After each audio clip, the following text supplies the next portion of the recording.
All right, and we're live, folks. Tomato Hello. Beam, Poblano. tomato, Bimato, Yep. I hate tomato, this. Bimato. And I we're legitimately hate this. not even a minute in, folks.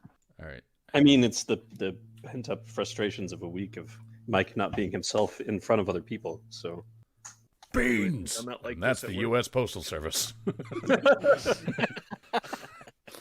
That's right. Your taxpayer money is Your going tax towards dollars that are paying guy. for this.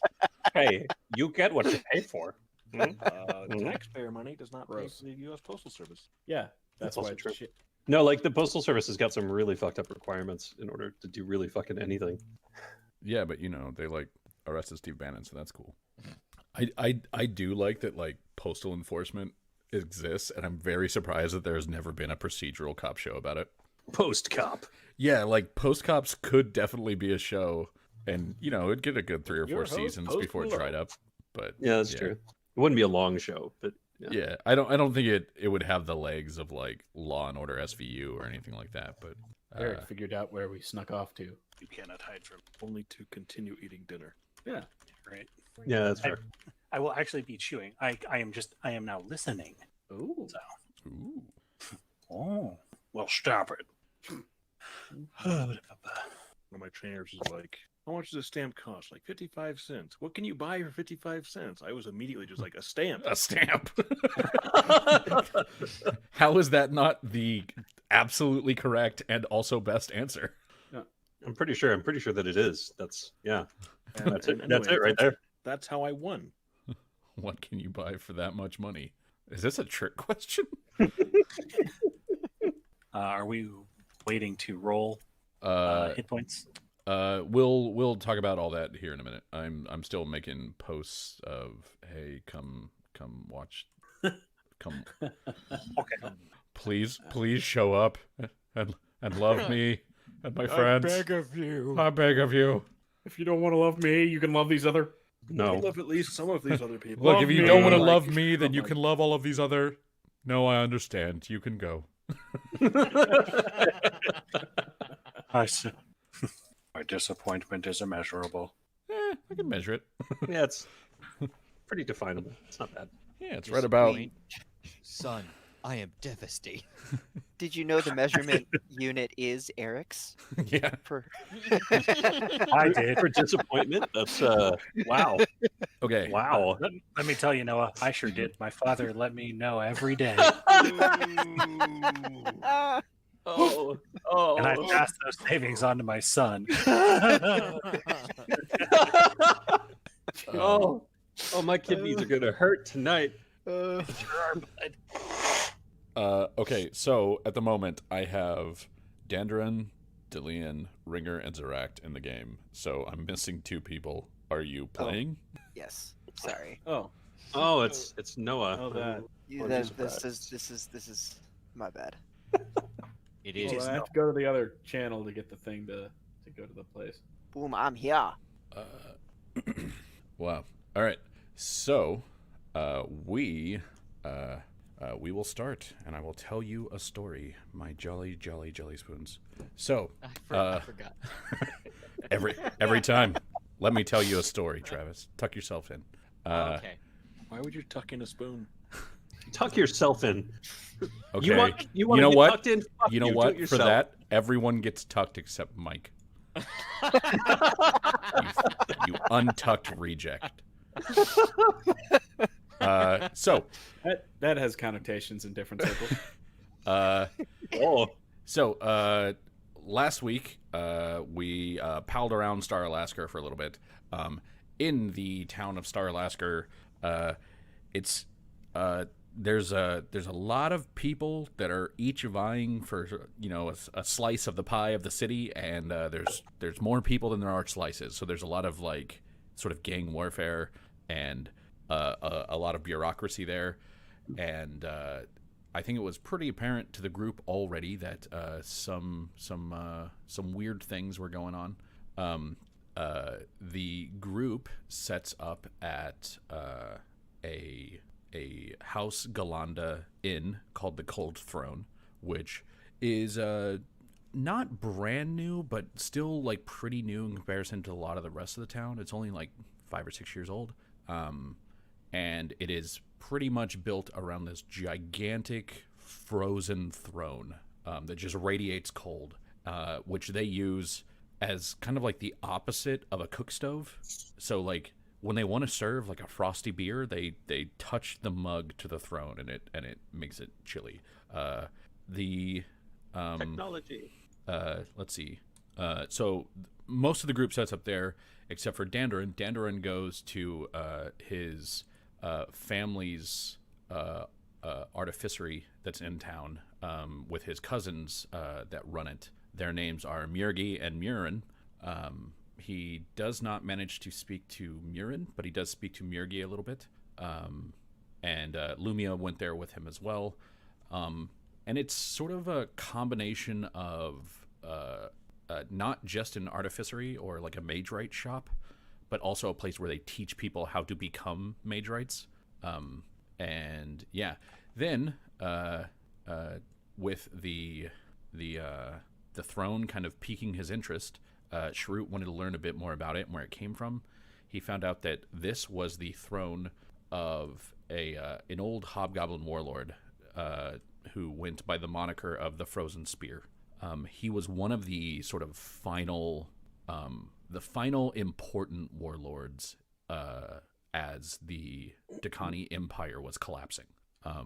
And his capital was rumored to be somewhere in this area, but that was like 5,000 years ago. So when he goes to research it and figure out where they got it, he finds out that there are basically ruins of this guy's capital city underneath Star Alaska. Star Alaska is kind of built from the ruins of what this guy had. And the Church of the Sovereign Host has a sort of ever-expanding mausoleums, and their mausoleums have essentially broken into the ruins of this man's city or capital underneath the city. And so that's where they started, storing the ashes and building their vaults to house ashes and their sarcophagi and that sort of stuff. They found this throne, and they were going to send it to Morgrave University, but apparently House Galanda pulled a couple of strings and managed to get it to not leave the city, so that they could build the inn around it. So as Shrewt and Dandarin are heading back from finding that out, Ringer meets doesn't really meet, just sees a man from his past shaking down a store owner in the Vathi district. He and Zinna and Cordit, who are all with him, are like, what do we do? What do we do?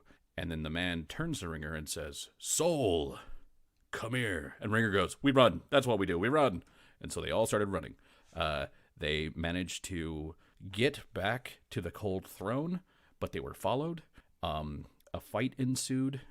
During the fight, they managed to take out 6 of the lieutenants. 6 of the thugs and 1 of the lieutenants that were sent after Ringer.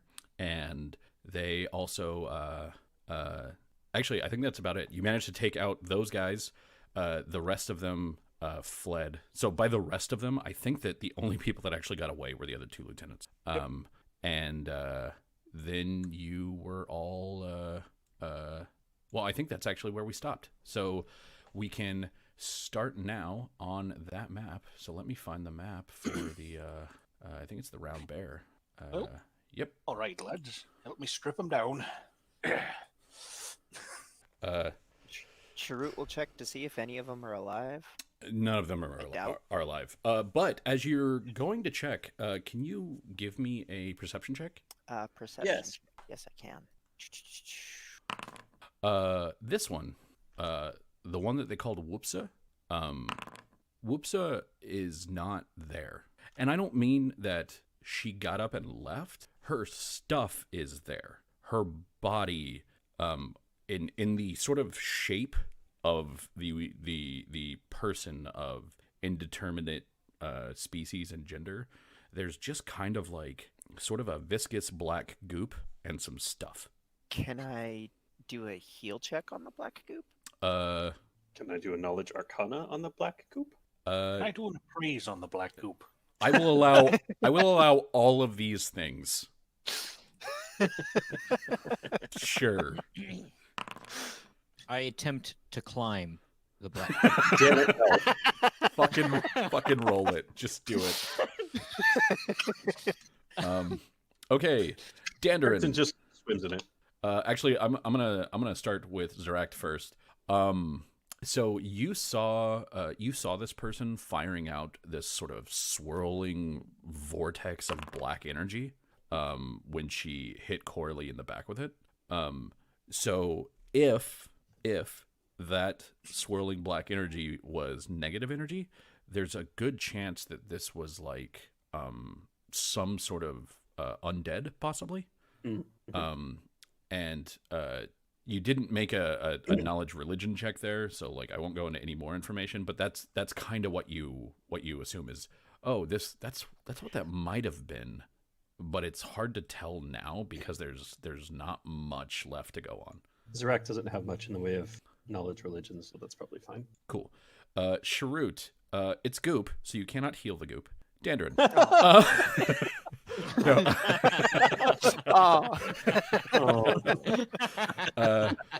My knowledge was useless. No, Sharut, you've never encountered anything like this. You've never heard of anything like this happening at any time in sort of recent history. Can you give me a knowledge history check? Yes, I can. Oh, that's not. Oh. Yep, you got what I told you. Dandarin, looking at the goop, you're thinking like it kind of looks like something that could be used for like necromantic reagents if you were to craft something that used or sort of channeled necromantic energy. It would be messy and it would like require a lot of refining, but that's about what you can get from that.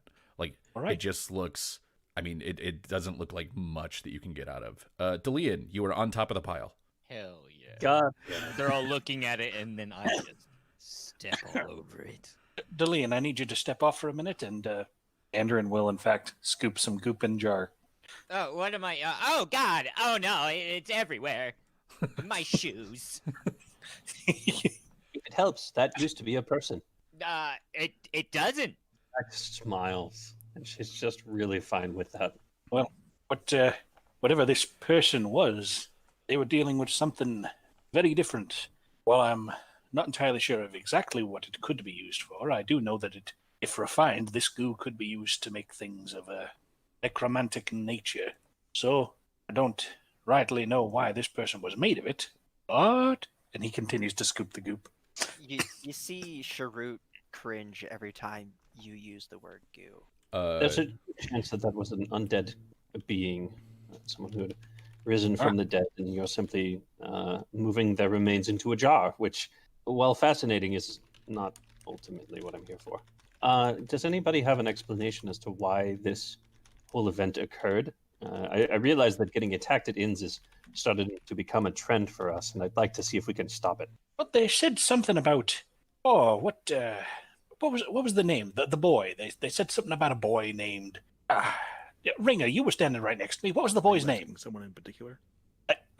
Dandarin is asking to the room in response to Zeract. So yes, he is now directing the question at Ringer. Ringer, you were standing next to me. What was the boy they were trying to find's name?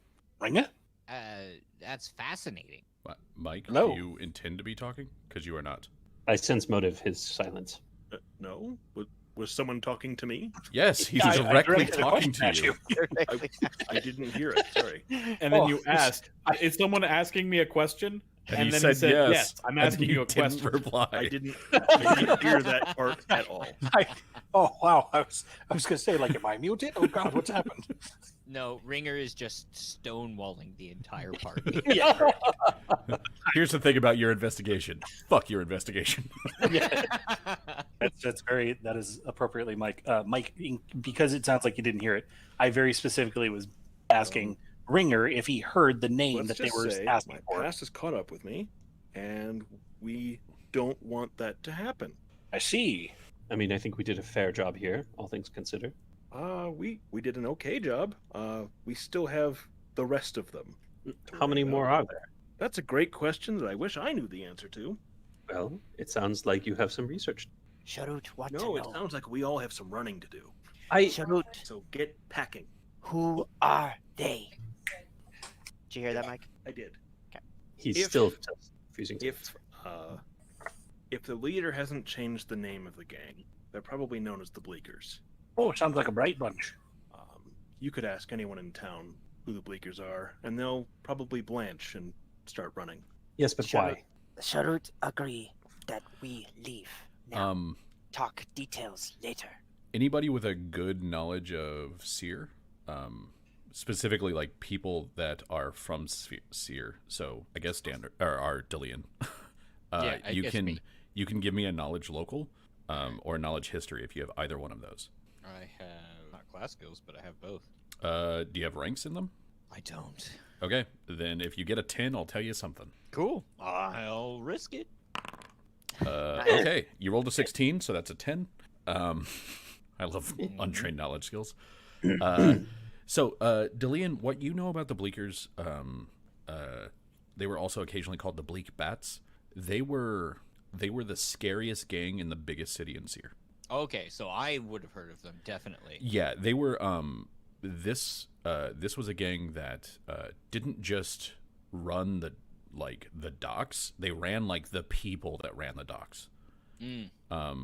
Yeah, it was big. It was bad. You don't really know much more than that because they were overtly violent, and that seems like a thing that Dillian tends to try to avoid.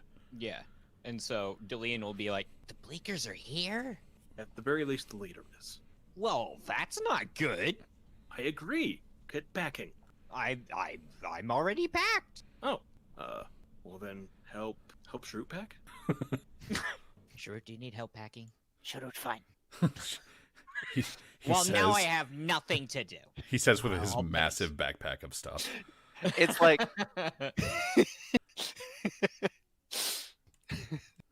yeah. Okay. Well, we still haven't decided what we're going to do today, so that's two of us in the lurch, as it were. Well, We're this going is to be. to clarify. This was the same day that you guys got into the into town. So like, Yes. it's now about 9 p.m. Okay. Well, So we just need to find a new inn, pretty much. Preferably in a different district. I mean, Sharut pulls out his map. No, any place to stay. And he's specifically talking to Ringer because he assumes Ringer's been here before. No. I know not to be in this district. Yeah, the district that you encountered. So I'll switch to the map real quick so you can see what I'm pointing at. The building that you guys are in right now is this building. This one right here. The one that I'm picking. That guy. Yeah, that one. that one, that one right there? The place. Wait, which one? Can you ping it again? It's that one right there. Oh, okay. The Oh, place. that one. Yeah. The place that you encountered, Kuel, was down here. Oh, so he chased you a long ass way. Yeah, like his men chased you through multiple city blocks. Got some nice running legs, apparently. But like this was where you saw them. So if that means anything to you, you saw them to the south. Hmm. So I'm going to suggest we go way over in this district. Okay, so like way up here. Cool. Are there like boats that run up and down the river? There is no river. That's It what is. Yeah, it's a train track. Yeah, that's train tracks. Oh, that's train tracks. My Photoshop skills are non-existent. You did a good job then. Wonderful. So this Yes. map actually is heavily edited. It's just heavily edited in MS Paint, and I couldn't figure out how to replace the Yeah, I know what that river red with a train means. track. What was this originally a map of? It's originally a map of the city of Damas from an Pathfinder RPG called Rune, Rhune.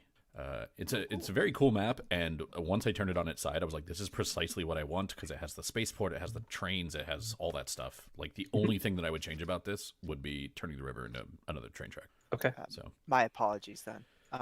Yeah, I'll everyone agree. calls it the river. Shut up. I'll agree. That's probably the better way to, or better place to be. Okay.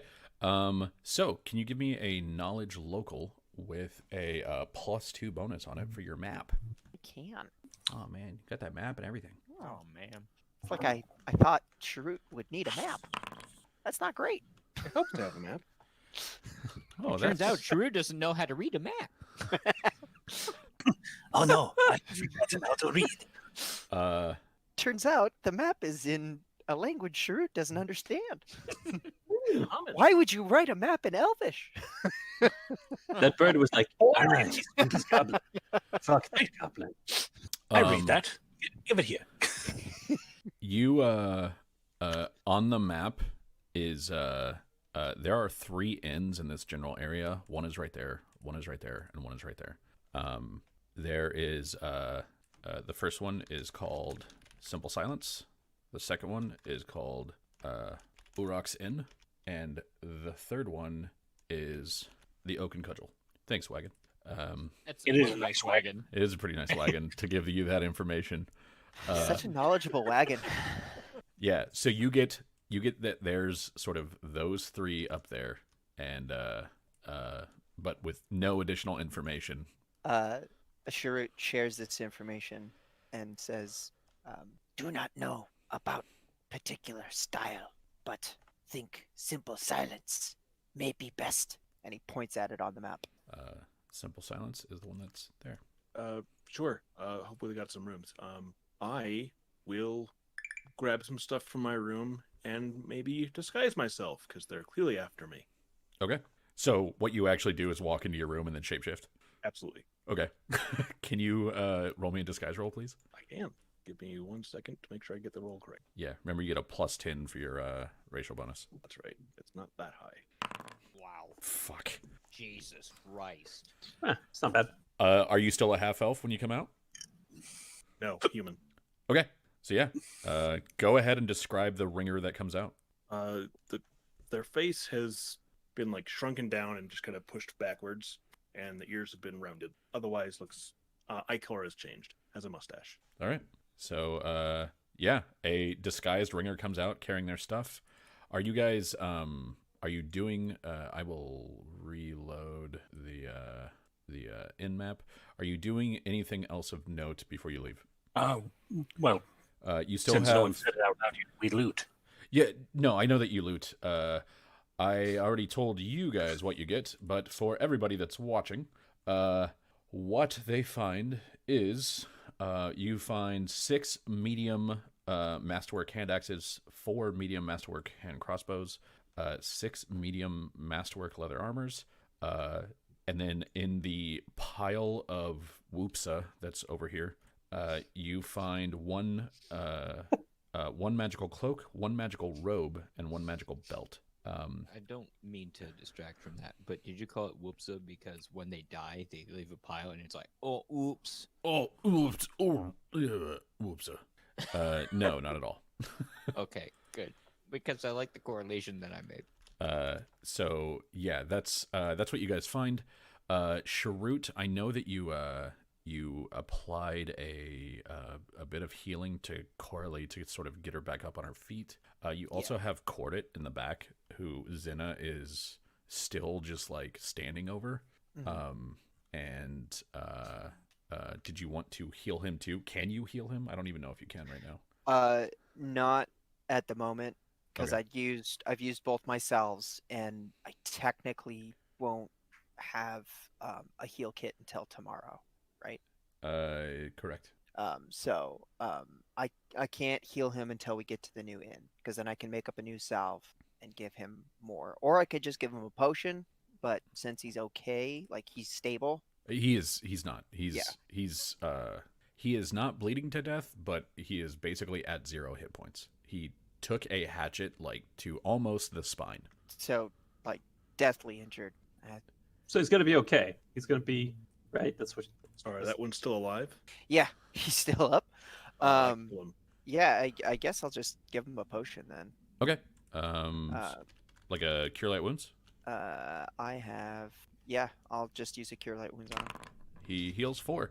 Okay, you're able to give him the potion and sort of extract the hand axe from him. So you get another masterwork hatchet, and Sure, we'll just he's toss it to able Deandra. he's able to Oh, sort thank of stand, and his eyes look less glassy, and his skin kind of slowly starts to become less pale and clammy looking.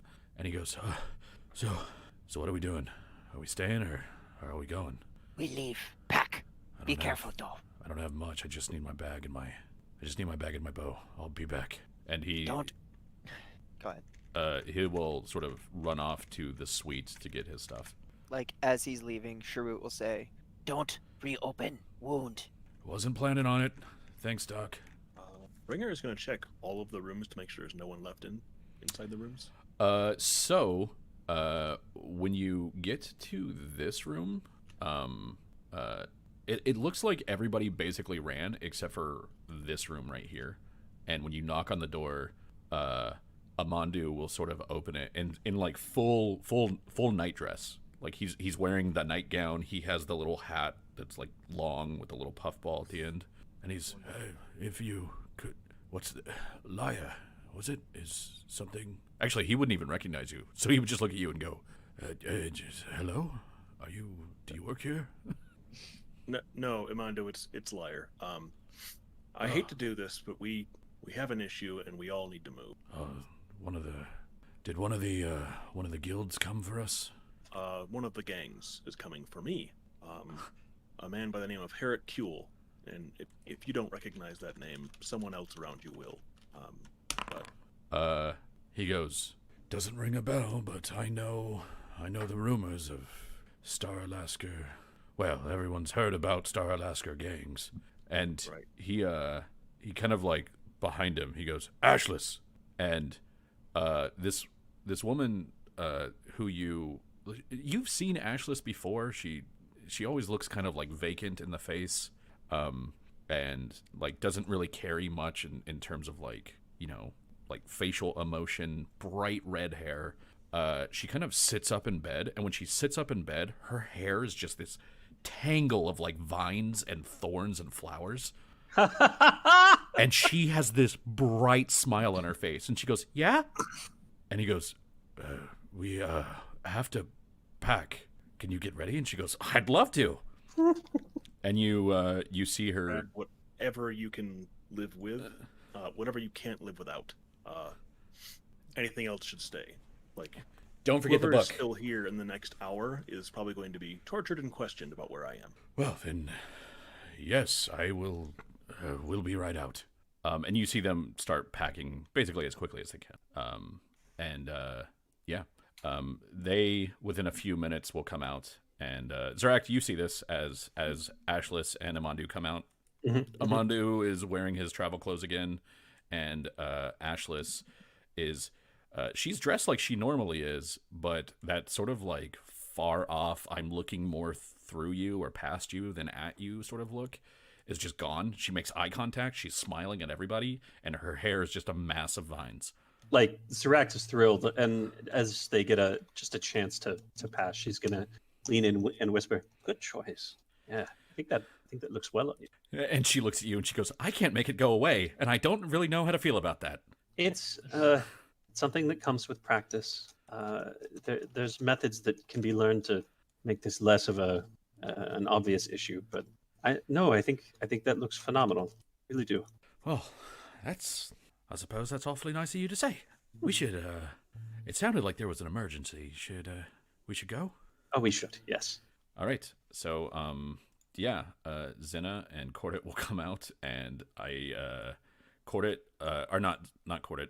Amandu will go to the stable, and he will put Uggers and Fuggers back on the wagon, and then he will get his wagon ready, and you guys can start heading out. Hot. I believe that is a Sharut. Mr. Mapley, can you give me a survival check? Can I ask Cordit to assist? Excuse me. That iced coffee decided it wanted to be in my lungs instead of my stomach. That's very cool of it. Yeah, it's really thinking ahead, trying some new territory. And it is iced coffee. It's always cool. Yeah, exactly. Thanks, Senna. You hand the map to Cordit, and he goes, "This map is basically useless. We'll just head north and hope for the best." Do I get a bonus thing for having the map? No, I gave him a bonus for having the map. No, do I? Because I just asked for assistance. Oh, were you asking him to assist you, or were you asking to assist him? Yeah, Oh, I was okay. asking. Then yeah, him to assist me. go ahead and roll at a +4. You get a +2 for the map and a +2 for his assistance. The sentence still stands, though. Yeah, the sentence stands. You're able to kind of like tell people where to go. Dandarin doesn't really have his wagon. So for the most part, you guys are just making sure that Amandu's wagon gets to where it needs to be.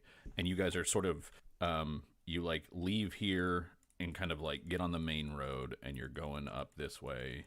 And then you hit the sort of the shopping district in the middle. So there's Route Centra. Here's the shopping district. You kind of go through and you're able to move up, all the way. Which one did you pick? The simple silence. Simple silence. Fantastic.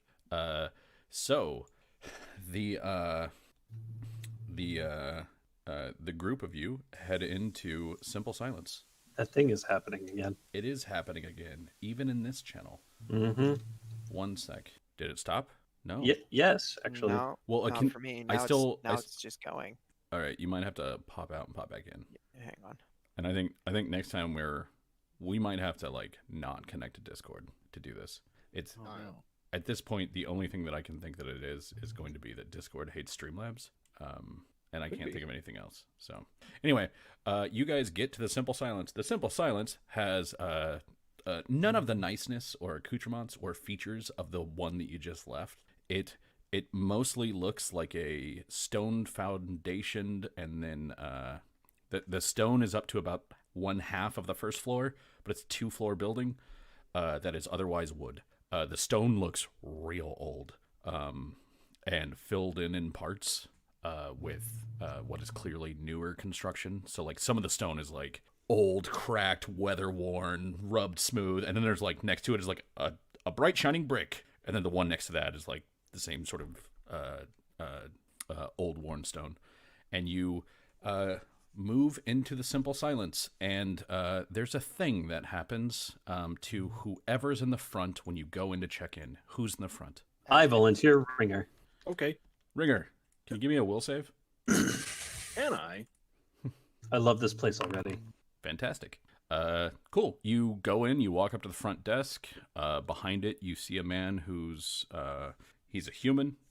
He's got white skin, little portly, big mutton chops, dressed like an innkeeper, currently just doing some papers quietly. Like you see him like dipping a quill into some ink and writing. What do you do? I clear my throat and try to get his attention. Okay. You realize as you go that while you did the movement, you made no sound. I see where it gets its name from now. I will tap on their shoulder lightly. And he looks up and he makes eye contact with you, and you see him move the papers he was working on away, and then he takes a small notepad and he writes down how many, and then he sort of turns it and points it to you, and then just meets your eyes. I'll put down the number of us. Sorry, Looks I like didn't 12. count us. If you do Lumio, it's 13. Yeah. I would get a room for Lumio. Okay, so it's Oh, it's 12. yeah, it's 12 then. 13. Yeah. 13. So yeah, you asked for 12, and he sort of crosses out the 12, and then he writes, "I only have 8," and then like underlines the 8, and then a Y/N, and points that to you. He'll ask if he can see them first. And he'll nod, and he grabs one of the rings, or one of the keys, and he just waves you after him and starts walking away. And he, as he's walking, you guys are heading down a hallway, and you're passing a couple of doors, and he's pointing to 6 of the doors. Or sorry, he's pointing to 4 of the doors and shaking his head, and then he points to 2 of the doors and he nods, and then he puts the key in one of the doors and he opens it up, and it It's a room with a single bed and a small chest next to the bed. It has a window, and it has a small sort of wash basin with like a wooden basin with a like a porcelain thing for giving yourself a sink bath. Right. Is this big enough to hold 2 people? If one of them slept on the floor, yeah. All right. He'll circle a Y. Okay.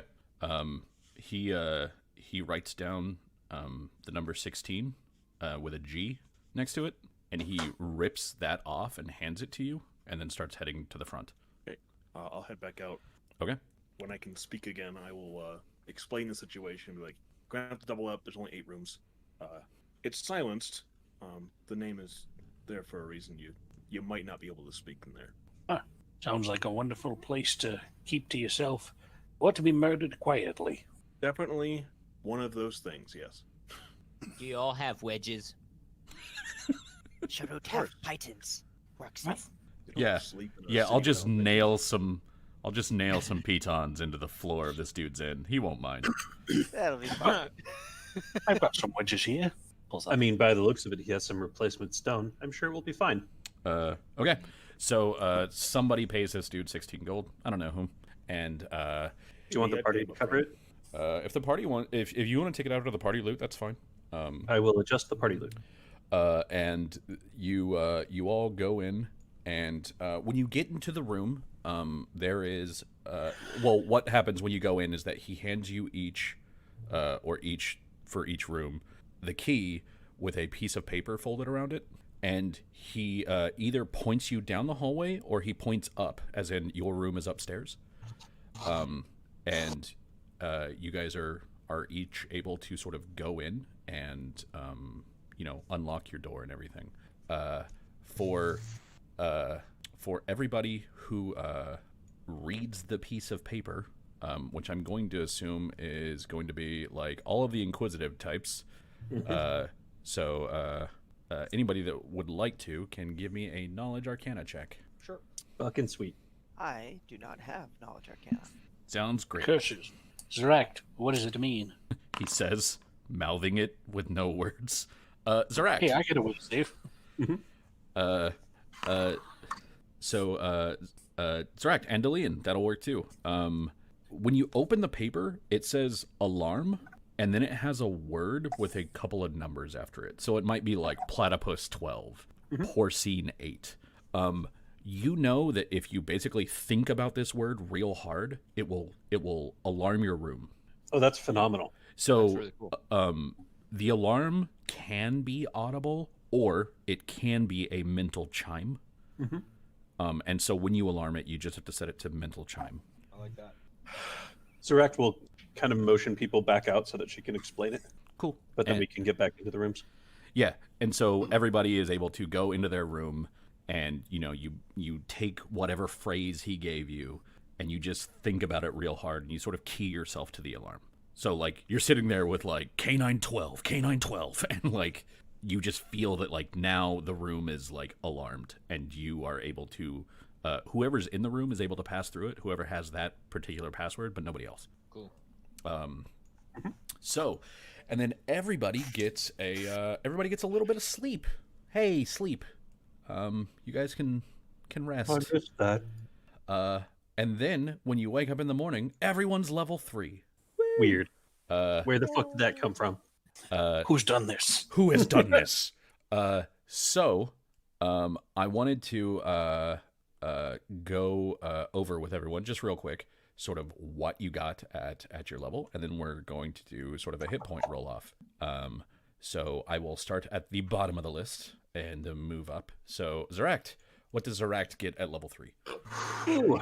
Zeract gains access to second level spirits. She gains a spirit and a half, which is useful because she has a spirit that she has been researching, and so 2 of the 4 tasks necessary can be fulfilled by this. So she learns of Cave Mother, the Sorceress of Secrets, who is the first person to harness the secrets of fire, and Elkra the Created, who is the second level spirit she picks up, and he is a terrifying monstrosity that was tortured into shape and is definitely not a good dude. She also gains as the specific archetype for this pact maker that she is. She gains the ability to grab one of the lore mysteries from the Oracle mysteries, and so she picks up Think on It, which allows her to re-roll a knowledge check with a +10 competence bonus when she fails. Should be extraordinarily useful. And then for feats, I picked up Research, since picking up new spirits is pretty rough. Research, which is a modification of the Eberron feat of the same name from 3.5, will help in dealing with libraries and getting bonuses to actually find more information. So basically, like, if Zarak's researching spirits on her own, it takes a lot of time, but if you have a well-stocked library, it goes much faster. Much, much faster. There are bonuses on top of the bonuses that she can apply to herself. Otherwise, researching spirits is like it's a months-long thing, and that's a real problem. Cool. All right, and I believe binders are a 1d8 for hit die, correct? They are a 1d8. Go ahead and roll 1d8, and I will roll a 1d8, and you can take the higher. Hey, well, it happened like this last time, too. We tied, so now we have to roll again, and you take the lower. No. Okay. Okay, so from Zarak, we will go to Sharut. What's level 3 like for Sharut? Sharut doesn't get a whole lot at level 3, but he does get interesting stuff. So Sharut gets his first material in position at level 3, and I chose Circle of Salt.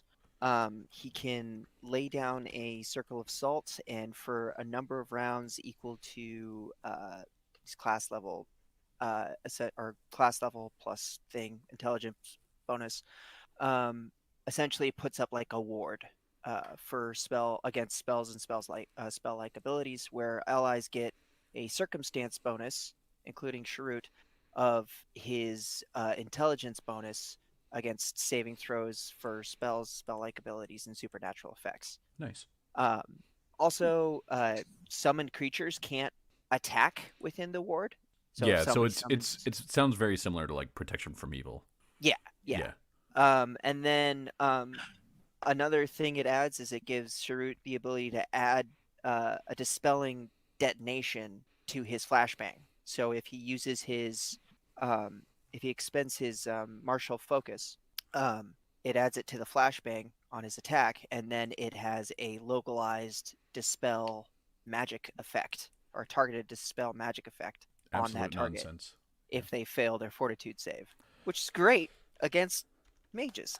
Sharut, for his feat, took an extra combat talent and picked up improved fuse grenades, because bombs are fun. Yeah. Bombs are fun. So, yeah. Okay, and I believe Scholar is a 1d6 for hit points. That is correct. Go ahead and roll your 1d6. Hey, that's not bad. You can take the 5. So remember, it's 5 plus whatever your con bonus is, and we will move on to Ringer. Mike, what did Ringer get at level 3? My AC went up by 1 because of my con bonus. I got increased BAB. I took muscular reflexes, which is combat reflexes using your strength instead of dex. My maximum tension went up by 1, so now I can hold up to 4. Nice. And I can use that tension to ignore listed amount of hardness with my unarmed strikes, like up to 2. Oh yeah, you got Drill Knuckle. Uh-huh. Yeah, so Drill Knuckle allows you to ignore, 2 points of damage reduction? Yep. Nice. Okay. And I get Uncanny Dodge. Cool. And Strikers are a D10 for hit points? They are. Go ahead. I also took Jolt Counter, excuse me. And Jolt Counter, I know, it's another counterpunch thing. What does that do? It is... Whenever I attempt to attack a creature with my counterpunch, I may expend my martial focus as a free action that can be taken even when it's not my turn to treat the target of my attack as being flat-footed until the end of that turn, and give that creature the battered condition until the end of my next turn on a successful hit. Nice. Okay. So go ahead and roll your 1d10 for hit points. Oh, lordy. Oh, well, no. Hey, he's always been a glass cannon. Now he's just more glass than cannon. It's fine. I'm at 31 max. That's still not too bad. Yeah, it's really not that bad. And let's see. Next on the list is going to be Lumio.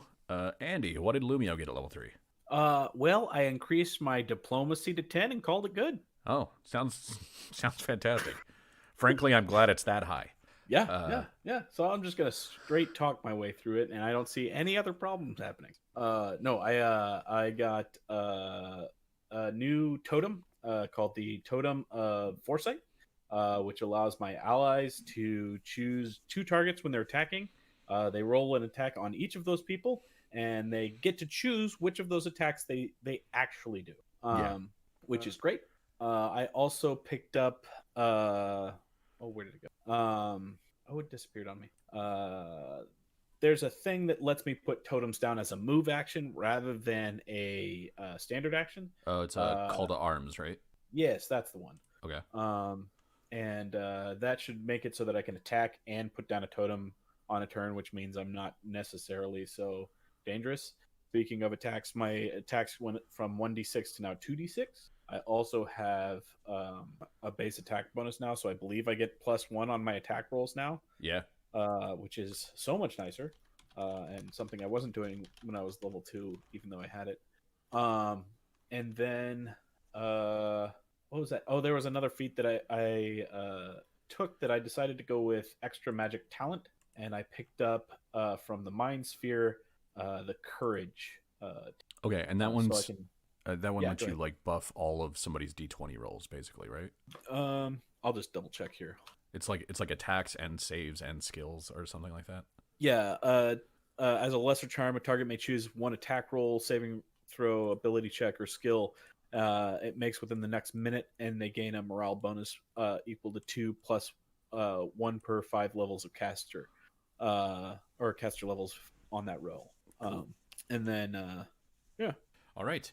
Well, if I do it at more, it gets more, or all per or all rolls, so which is really nice. So, what we're going to do here, we're actually going to do 2 rolls for you because I looked at your sheet and I realized that we never gave you your hit points at 2nd level. So, roll 1d6 because you're an incanter, I believe, and incanters are 1d6. 1. So, take the 3 plus con, so that'll be 4 more, and then roll 1d6 again. Take an additional 4. So you got 8 more hit points. Puts me at 15. Look at you, all strong and tough and 15 hit pointed. All right. And then Dillian, Yes. can you go ahead and tell us what you got at 3rd level? What I got at 3rd level was I got in the dark sphere insinuate, so now it looks not like a dark circle appears, so that's nice. It's sort of just insinuates that it's there. That's Yeah, the the shadows are like the edges are fuzzy, basically. Yeah, makes it so that it kind of blends a bit better. Nice. I got improved grifting, which helps my dirty trick and stealing, and misdirected attack, which helps me get out of combat and get a bonus for doing that when they attack of opportunity me, and if they miss, they hit one of their buds at a bonus, which is nice. Nice.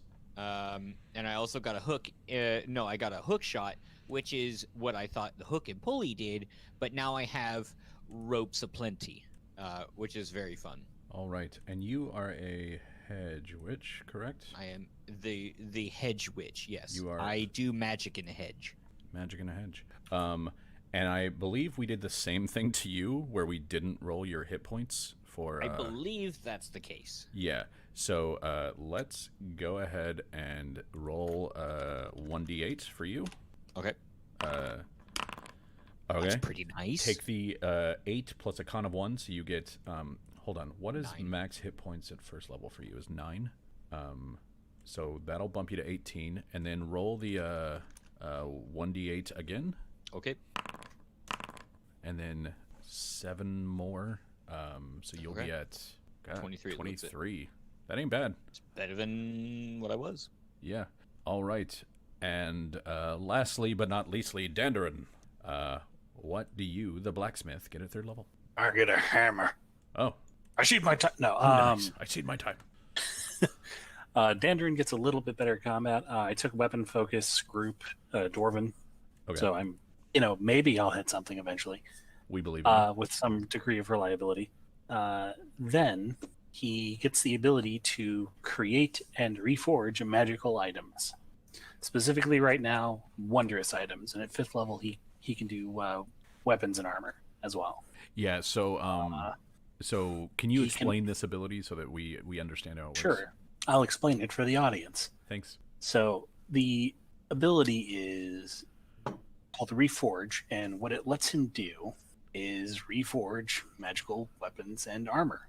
He can literally take time and just take an object that is magical, and he can remake it into a similar magical item, as long as it is mostly made of the same stuff.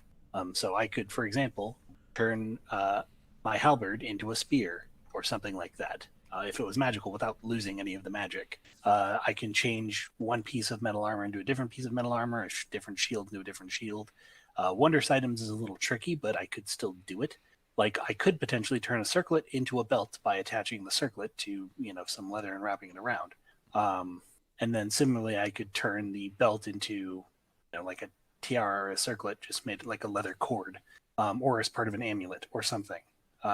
Basically, it just lets me change the magical loot that we get into other magical loot with some restrictions. I also have the ability to sunder my Thunderous Blows, which I've never used in the game. Has gone up to 2d6, and I can also target natural armor and natural weapons with it now. So I could target a monster's scales or claws or Ringer's Fist. Yeah, so that question that every new player asks when they go like, "Can I just sunder the dragon's claws?" Well, for everyone else it's no, but for you it's yes. Correct. Awesome. You're now playing Monster Hunter. Good job. Yeah. Yeah. So I get to do that, and then other than that, I got real good at crafting.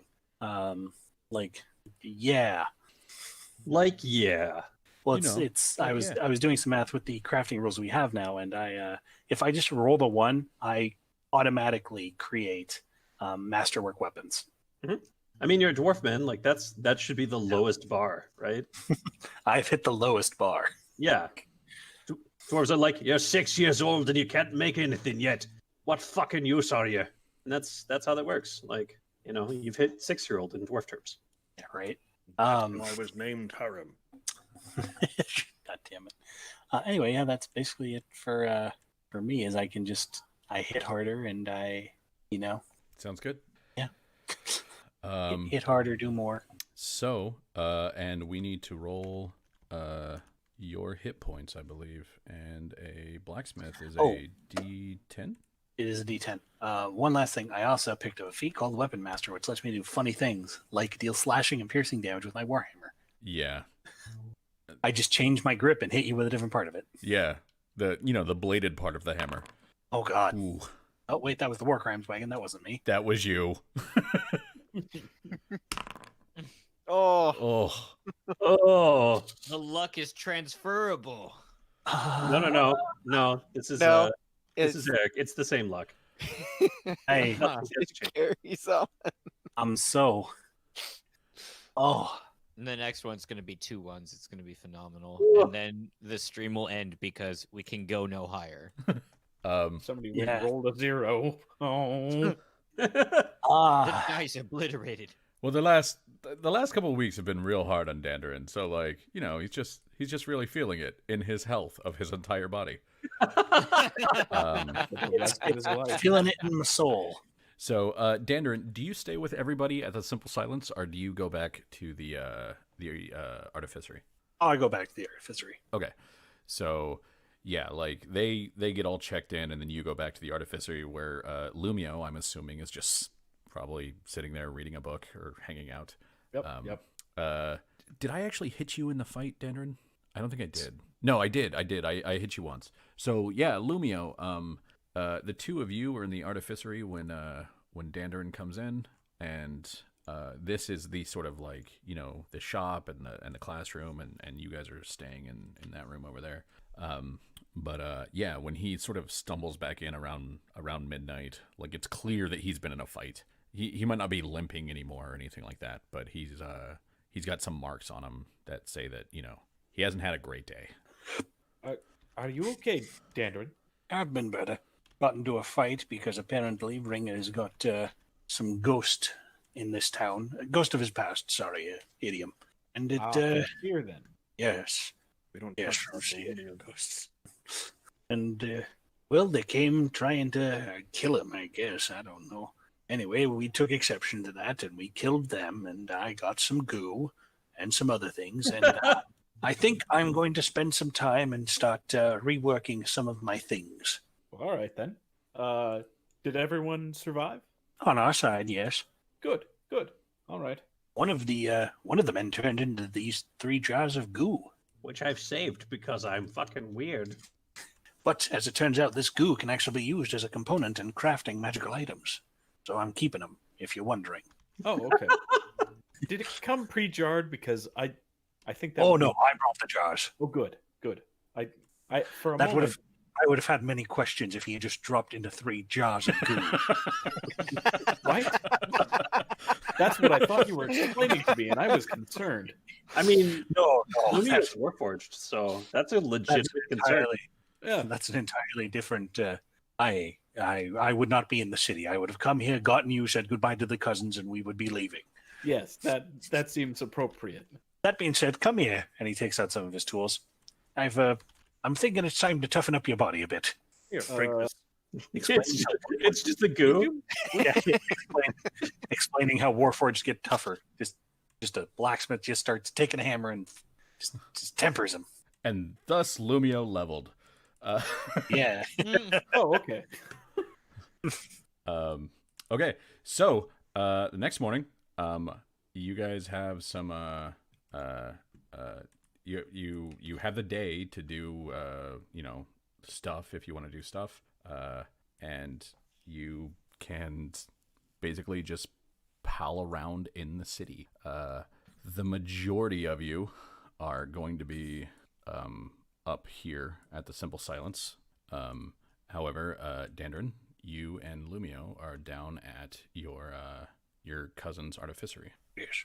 So, I need to know basically who's doing what. Are we splitting into groups? Like, what is the sort of overall goal of everybody in this right now?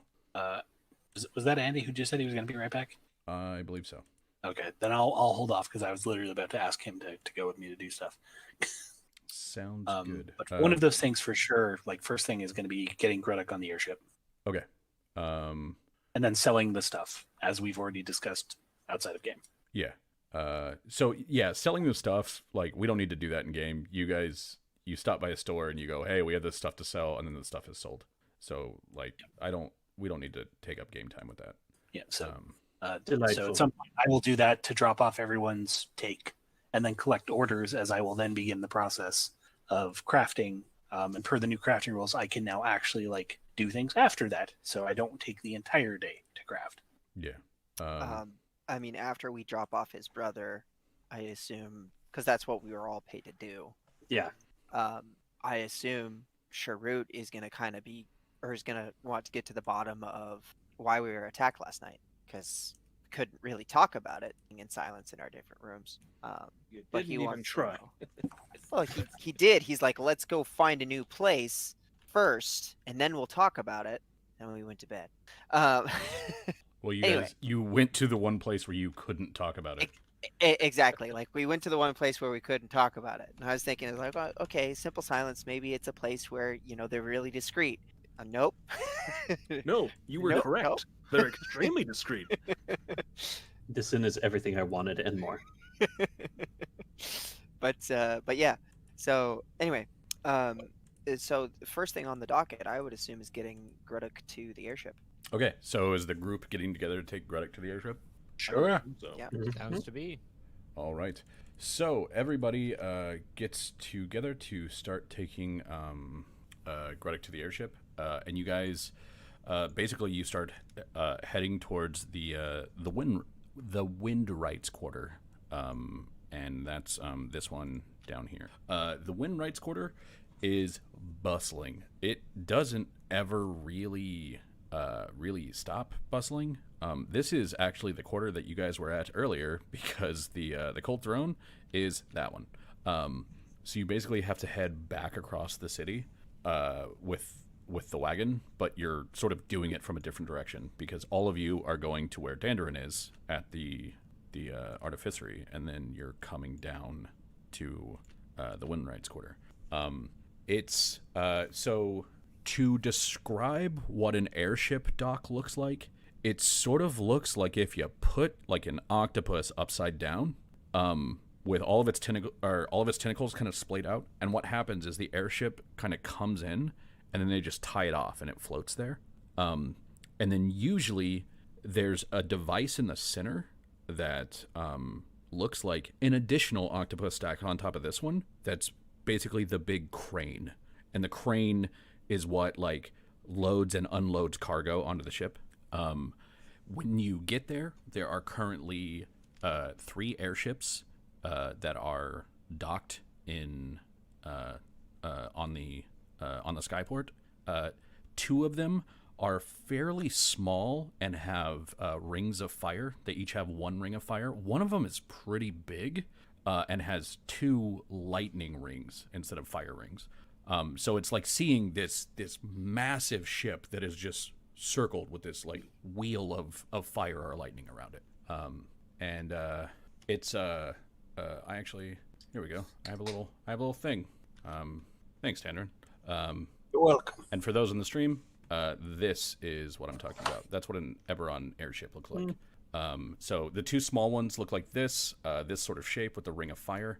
The bigger one has 2 rings, but otherwise looks pretty much the same. Just the main difference is size. It doesn't load anything for me. Yeah, I'm the having that link same doesn't, issue. but I watched the stream. Oh, I also know about what they look like because I have dreams. God damn it! wow, it really didn't load anything for you guys. No. No, opening it just gives you the broken image link. Yeah. Hold on. Measure the disappointment in Eric's. If Same- you would so same- proudly. Same link, huh? Same issue. Nothing changed. Uh, You shouldn't have me be the one who gave it out first. That's where you went wrong. yeah. Yep. Mm-hmm. Wow. You're I'd lucky measure- it holds. I'd measure that in a quarter Eric of disappointment. 1 quarter, Eric. 1 quarter Eric, yeah. Well, that sucks. I really wish that you guys could see it, but apparently you can't, and that's butts. I saw Yeah. the stream. Yeah. I fixed it. So anyway, so you guys get to I fixed it. I put it in chat. hey, there you go. Thanks, Mike. So yeah, you guys get to the skyport, which is a bustle. There are lines everywhere to do things. The majority of you are not really skilled in this type of thing, so it's probably incredibly confusing because you're seeing people shouting at each other, shouting to each other. You're seeing Warforged walking by carrying boxes. You're seeing people walking by carrying boxes or pushing them on like floating discs. You see carts that are pulling huge crates or sacks loaded with stuff back and forth. This port clearly gets a lot of work. And one of the primary ways that it looks like some stuff is being done is you see that there's basically a train right here, smallish. It's only like 3 or 4 cars, but they're unloading stuff off the train, and then they're moving it over and then using the cranes to load it onto the airship. So, with all that in mind, Dandrin, what would you like to do? I guess I look around. I make note of some of the buyers and sellers of stuff. Make a note to come back and see what's what. But it seems like it's more of a port, so there might not be shops directly here. The market district is more in the center, you said? Yeah, the market district's only about a block and a half away. So like, Okay. this is the main market. This is very much a shipping area. Yeah. So I'll just make sure I look around and, I'll ask everyone to help just so that we know that we're going to the right place so we can drop Gredek off. And then I'm going to swap out wagons. So I'm going to upgrade the wagon. Okay, hold off on that. Give me a diplomacy roll to find basically gather the information that you need. I would like it noted that I asked everyone else for help as well. No, They get to make rolls. I totally understand that. Because I will not make this. How dare you? How dare you? Did you need a I had 14, diplomacy 20 check? minus one. Yeah, if Lumio, if you'd like to assist with this. Yeah. Let me see here. I'm rolling to assist. Lumio There we assists. Yeah, like Lumio, you see that it looks like a lot of the people around here that are in the situation that your group is in, where they have a wagon that's laden with cargo, are in a line over here, and they keep sort of moving up, and it looks like they're talking to a trio of officials, those officials being half-elves, who are like holding basically clipboards. The half-elves all sort of are dressed roughly the same and have they have markings on their uniforms that proclaim them as being some sort of member of the Windrights Guild. Oh, excellent. And so you can like point that out to Dandarin. I point them out to Dandarin and make sure that he notices the queue. Okay. I guess I get us into the queue. So you guys are in the queue. It moves. It doesn't move quickly. So you're in the queue for probably about an hour or so before your wagon gets up, and then a half elven man, nice Koravar with a sort of that sort of like customs official outfit, points to you and he goes, "You there? Come on." All right. He goes, "Oh, go ahead." He's just like, "Come on." So I do. And, all right. And you move up and he goes, "So you're shipping?" Yes, shipping to the Mror holds. He goes, "You which hold in particular?" Soranath hold. Soranath hold. All right. And he starts like flipping through and he goes, "It's an expensive passage, but it's one we can work on. We do actually have a ship going that way. So you're in luck." Indeed, I believe you do, because I believe the passage for my cargo is already paid. And I take out the paperwork that I should have for that. Okay. And he looks at it and he goes, "Oh, so it is. Do you have your union pass?" Yeah, just a moment. Do I have a union pass? You do not. Okay. What you have is paid passage for the crate. Okay. Alas, I've just got the paid passage for the crate. Yeah. Then there's you've skipped a couple steps here. You're gonna have to go get your union pass. Once Gonna be a whole rigmarole, is it? He goes, "That's how it works here." Yeah, you have to have the pass in order to access the site, in order to allow your cargo to be unloaded. And If he goes, direct me where I need to go for that. "Well, you need to go to Union Central Processing. It's clear on the other side of the city. Once you're there, you can speak with one of the quartermasters and get your union pass." All right, I'll be back. I believe we could also arrange for someone from the union at that point to deliver it here. If you'd like, but you're going to you need to make sure that it's ready to be delivered. Right, and they would be able to certify that at that point. Not necessarily. All right. I see you're forthcoming with information you're intentionally withholding. And he goes, "Me? No. Why would I withhold information?" God, bureaucracy. Sense motive. Roll it. Yeah.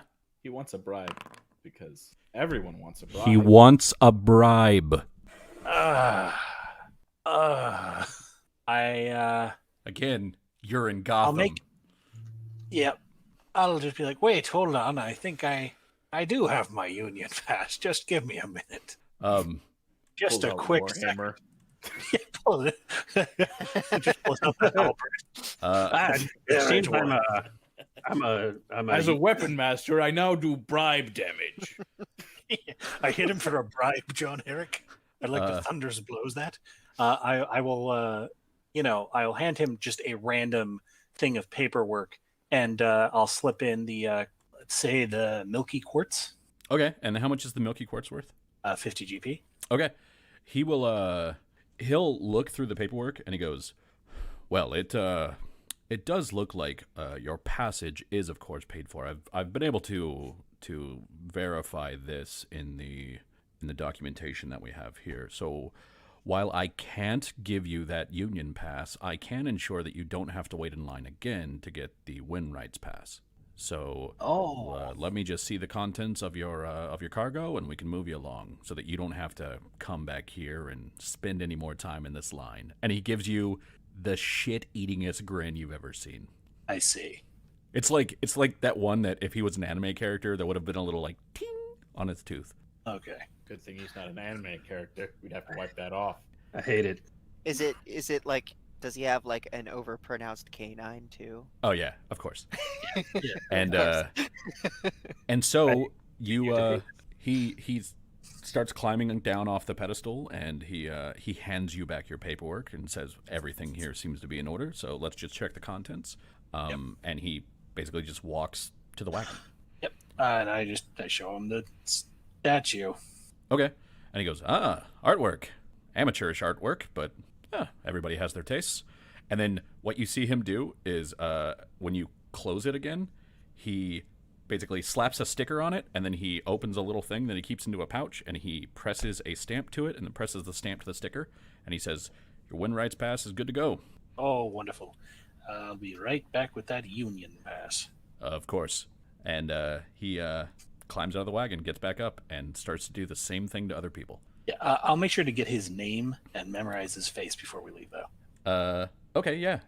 You ask for his name, and you are told that it's Dagob. It's Dagob Esrin de la Rander. And so what you have to do now is leave the skyport and go this way to there. All right. like in transit, Sharut is gonna be like, "No, understand. At Skyport, why not drop off a box?" Bureaucracy and corruption, Sharut. Bureaucracy and corruption. Bureaucracy? Cornerstone of any civilization. That's technically correct. I think it. Which is I think apparently it the ends up best being kind a of correct. foundation as it weighs itself down and others cannot support it. Need pass. The weight of bureaucracy crushes all beneath it, so you have to build on top of it. It's a damn shame. Damn shame. So But Hey, yes, Sharut. Go on boat. Why pass? He Because- doesn't get it at all. It makes no sense to him. yeah, Well, you see, according to the logic, there's because different guilds involved, so you have to have permission from all the guilds involved, even though you really don't, because you're not a member of the guild. You're just shipping using a service they provide. What I'm trying to say is it's stupid, and I hate them. Sharut blinks and is like, "Sharut agrees. Sounds stupid. Very Correct. inefficient." This is all civilization turning your natural bandit instincts into something a little bit more legitimate. That's all it is. They really know better. Remember, the intelligent criminals are all guild masters. I don't want to like point at you and put a finger to my nose, but imagine that I'm doing that. So you guys go to Sinpro, and it is just as busy as the place that you just left. I'll get the carnelian ready. There's wagons and wagons and wagons. There's also like basically a wagon train going all the way down this road, all the way to the where there's trains like lightning rails waiting on like hover tracks over here. And what you'll see them do is, as you guys are walking in, you can actually watch this happen. Somebody goes over here and gets some sort of pass, and then goes over here. They go over here and they get a pass, and then they go up here, and somebody looks at the pass and takes their cargo, and then that person puts the cargo on the train. It is Sharut. This makes no sense to you, like none. To the other people who have actually lived in like surface world or cities, yeah. This is guilds just staking out territory. So Dandarin, can you give me a diplomacy check to find out who you're supposed to talk to? Once again, Lumio, I will rely upon your kindness. Okay, Lumio, can you give me a diplomacy check to find out who Dandarin's supposed to I'll talk see to? if I can assist him. Yep. Hey, So I get to I add do. 2. Yeah, you can add +2 to that. Sharut is not going to assist because he He doesn't just- understand. doesn't understand it. He doesn't like it. Sirach knows what she would say in these circumstances, and then they're not helpful. It's not helpful. Uh, No. But No. they say it anyways. yeah, I mean, yeah, from the back. Lumio, you you find a sort of a similar line to the one that that was at the Skyport. It's a little bit more chaotic here because the Lyrander one is run with dragon marked efficiency. This one is not. This one is more like people and wagons and I don't like either of those things. yeah. So but you I've you had have plenty a of good good idea conversations. of the people that you need to speak with.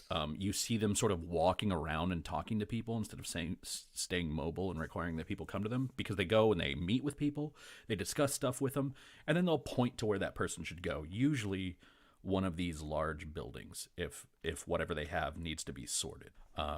But yeah, you see someone you can talk to. There's a variety of them. You see there's like a sort of a hefty orc woman. You see a couple of little halflings that are running around with this job. But for the most part, it's humans and half elves. Okay. I'm gonna talk to the half elf who is closest. Okay. Yeah, you move up to a Koravar female. It's a woman with sort of olive skin and brown hair, and with a one sec. With the vast Weird that majority. helps. Yeah, it's weird. With the vast majority of the skin that you can see covered in like swirling tattoos, basically up to the top of her cheekbones. Her eyes to her forehead, completely untattooed. Everything below that, very, very tattooed. And so Would I know if this is a dragon mark tattoo or is this it's I not have a fairly high arcana that I should be able to recognize. You have some ranks in Arcana, so I will assume that you can probably recognize a dragon mark on sight. And like you might not know which it is, but you can recognize them. Like that one is a dragon mark. These are just tattoos. Oh, okay. Because yeah, if it was that massive, but I've been told it means more. Yes, but anyway, yes, I will ask her. Good evening, O Master of the ley lines. I am attempting to find a Union pass so that we might load cargo into the airships for delivery. And we were directed this direction. Would you happen to know where we might go to procure such things? So you come to me need a Union pass. That is what we were sent here to retrieve. Well, we can look in your cargo and see what kind of Union pass we might be giving you if you deserve enough such. Ah, certainly. It is generally classified as art. And I will bring her to the wagon and describe our package and what things we precautions and things like that we are trying to provide it. Okay. As far as gentle shipping and so on. Okay. So yeah, she'll climb into the wagon with you, and you open up the crate, and she looks in, and she goes, "You tell me now that this is art." If you are referring to the quality of the piece or the personal satisfaction you gain from it, please withhold those judgments, as they may be viewed upon harshly by someone related to the craftsman. And I give a very gentle nod towards the warhammer wielding dwarf. Just nonchalantly sharpening his halberd. You know, old Dandarin, the sharpest hammer in the West. Hey, wait, that might have been an insult. She looks at it and goes, "Well, where's this supposed to be going?" To the moor holds, specifically the hold of Soranath hold. Thank you. That can be a problem. Passage has already been paid and arranged for on the airship. No, but we have certain regulations with the art and items of potential cultural significance to make sure that they go through various checks to make sure that they won't inspire the populace to any untoward thoughts. The Moor Holds is one of the more stringent places to ship to. So point me towards the dwarves in charge of their import. Well, it's, as I say, it's a process that can take a couple of days. John, were we instructed not to tell people what the statue actually was? Have we received any special instruction not to tell people what the statue actually was? Not necessarily. But Can I make an intelligence check to tell me if that's a bad idea? Yeah, go ahead. You know what? I'm just going to go ahead and say it's a bad idea. Yeah, probably good. So yeah, I'm just shipping my 800-pound brother's corpse. Don't mind us. He very legitimately is big boned, big stone boned. He carries his weight well for his size. Oh, he did. Yeah. And he stopped moving. Yeah. And once you get sedimentary, things go bad. Anyway, Something. Rock jokes. Something. We go see them. Something. Damnation. Look at the stones on that guy. So she said what she said. What are you saying? yeah. Is there any way we could expedite this process? Well, expedition of regulations is not usually something that we accept, but if it's some sort of an emergency, we can see if there's some... It is a family emergency of the utmost importance. Well, then we can see what we can do for you. I would have to look up all of the, fees, fines, regulations that we may be breaking, and we would try to put something together for you. Would this be a knowledge local to see how much You the want bribe a bribe too? work? No, I'm trying to figure out how to make the bribe. Knowledge local will definitely work here. You think that for the size of the crate, and basically just jumping through the whole process, that basically what she's saying is true for some places and probably not necessarily true for the more holds unless they want it to be. But they probably will actually hold items of art and cultural significance for a couple days to look at them and make sure that somebody isn't shipping propaganda that would bounce back on them. To just speed through all of that, a bribe equal to what you gave the other guy would about cover it. In that case, I'll give her the Carnelian gem, which is worth 45 GP. Okay. That is correct. And you give it to her, and she goes, blatant. Generally, is what I prefer. Would you like me to be subtle about it? And I'll hand her a sheet of paper. And I've got a document. she just kind of laughs, and she'll just hand the paper back, and she pockets the gem, and she goes, a lot of people tell me, they say the true pirates are in the Lazar principalities, but I have to tell you, ever since I left, this has definitely been better work. And she pops a sticker next to the one that you already have on the box, and she slams a stamp on it, and she says, "You're good to go." Perfect. And back we go. And as you guys are sort of getting back into the seat of the wagon, and as she's climbing out, she goes, "Don't forget to stop by Root Centra and see the Dockmaster." Is there any particular reason why? Oh, he has to verify the authenticity of the stamps. All right. On what's the his way. rate? Yeah. My God. What'd you say? What's his rate? And she goes, "Depends on the number of stamps. Usually half, but you have two." Uh-huh. On the way over. Shakes my head and just sadly moves the wagon towards. And you guys start moving to Root Centra. On the way over, Sharut is non-stop complaining about this system. Yeah. He's livid. This is the only thing making Ringer laugh right now. Yeah, and Ringer's just like, "How did you guys not know this process? Did you not grow up at the docks?" I could have told you this shit. Come on. Ringer, you would probably know, Metro wasn't this bad, but, Metro was still bad. It's still a major port city that was still corrupt, so, yeah. Those doctors the got to problem- make their money somehow, right? Yeah. The problem, you see, is in the holds, you don't do this kind of business because usually things need to get to where they are going. It's very important, and it Ringer matters. just outright laughs. He's like, "I don't believe that." Oh, I'm not saying all the holds are like this, but I can tell you that most of them were. Yeah. There are a couple that aren't, but we don't talk about them. Honestly, Dandrid probably thinks that they're not like that, but Dandrid's a fucking craftsman. He doesn't have to ship things.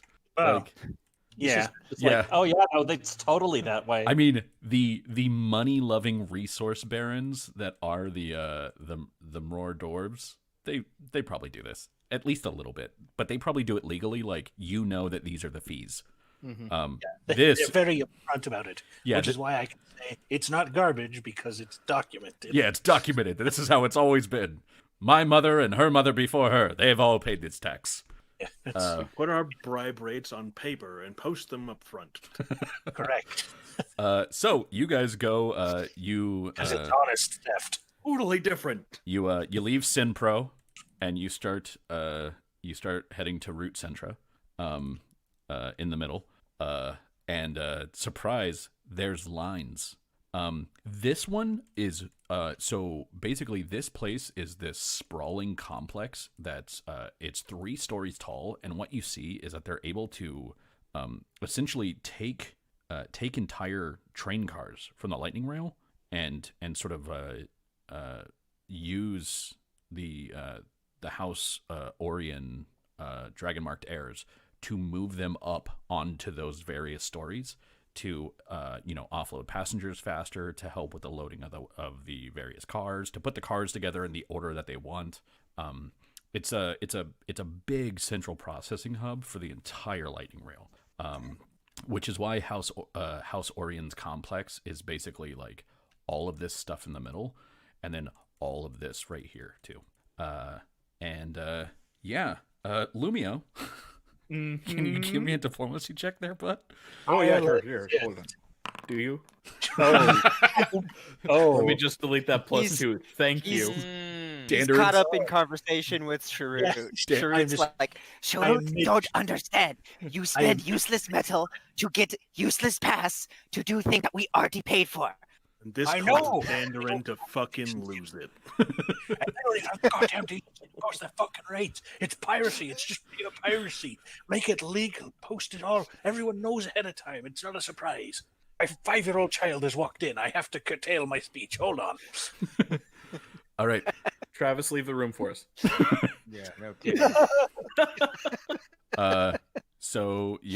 Lumio. Hey, there we go. Didn't need to tell. So, you find out that what you have to do is you have to basically park the wagon, because only Union wagons are allowed to transport anything into this building or out of this building. So you have to park the wagon and then leave. A very nice man offers to watch your wagon for you if you would like. And he goes, just a couple sovereigns, and we'll make sure nothing happens to it. And I'm gonna leave a dwarf on it. I'll be back. And he goes, oh, old time security. I got you. Yep. And you go into Root Centra, and you realize that you have to go to the second floor to wait in the line to get the authorization to speak to the dockmaster, who is apparently on the 3rd floor. And then you go wait in that line. You're there for about 2 hours.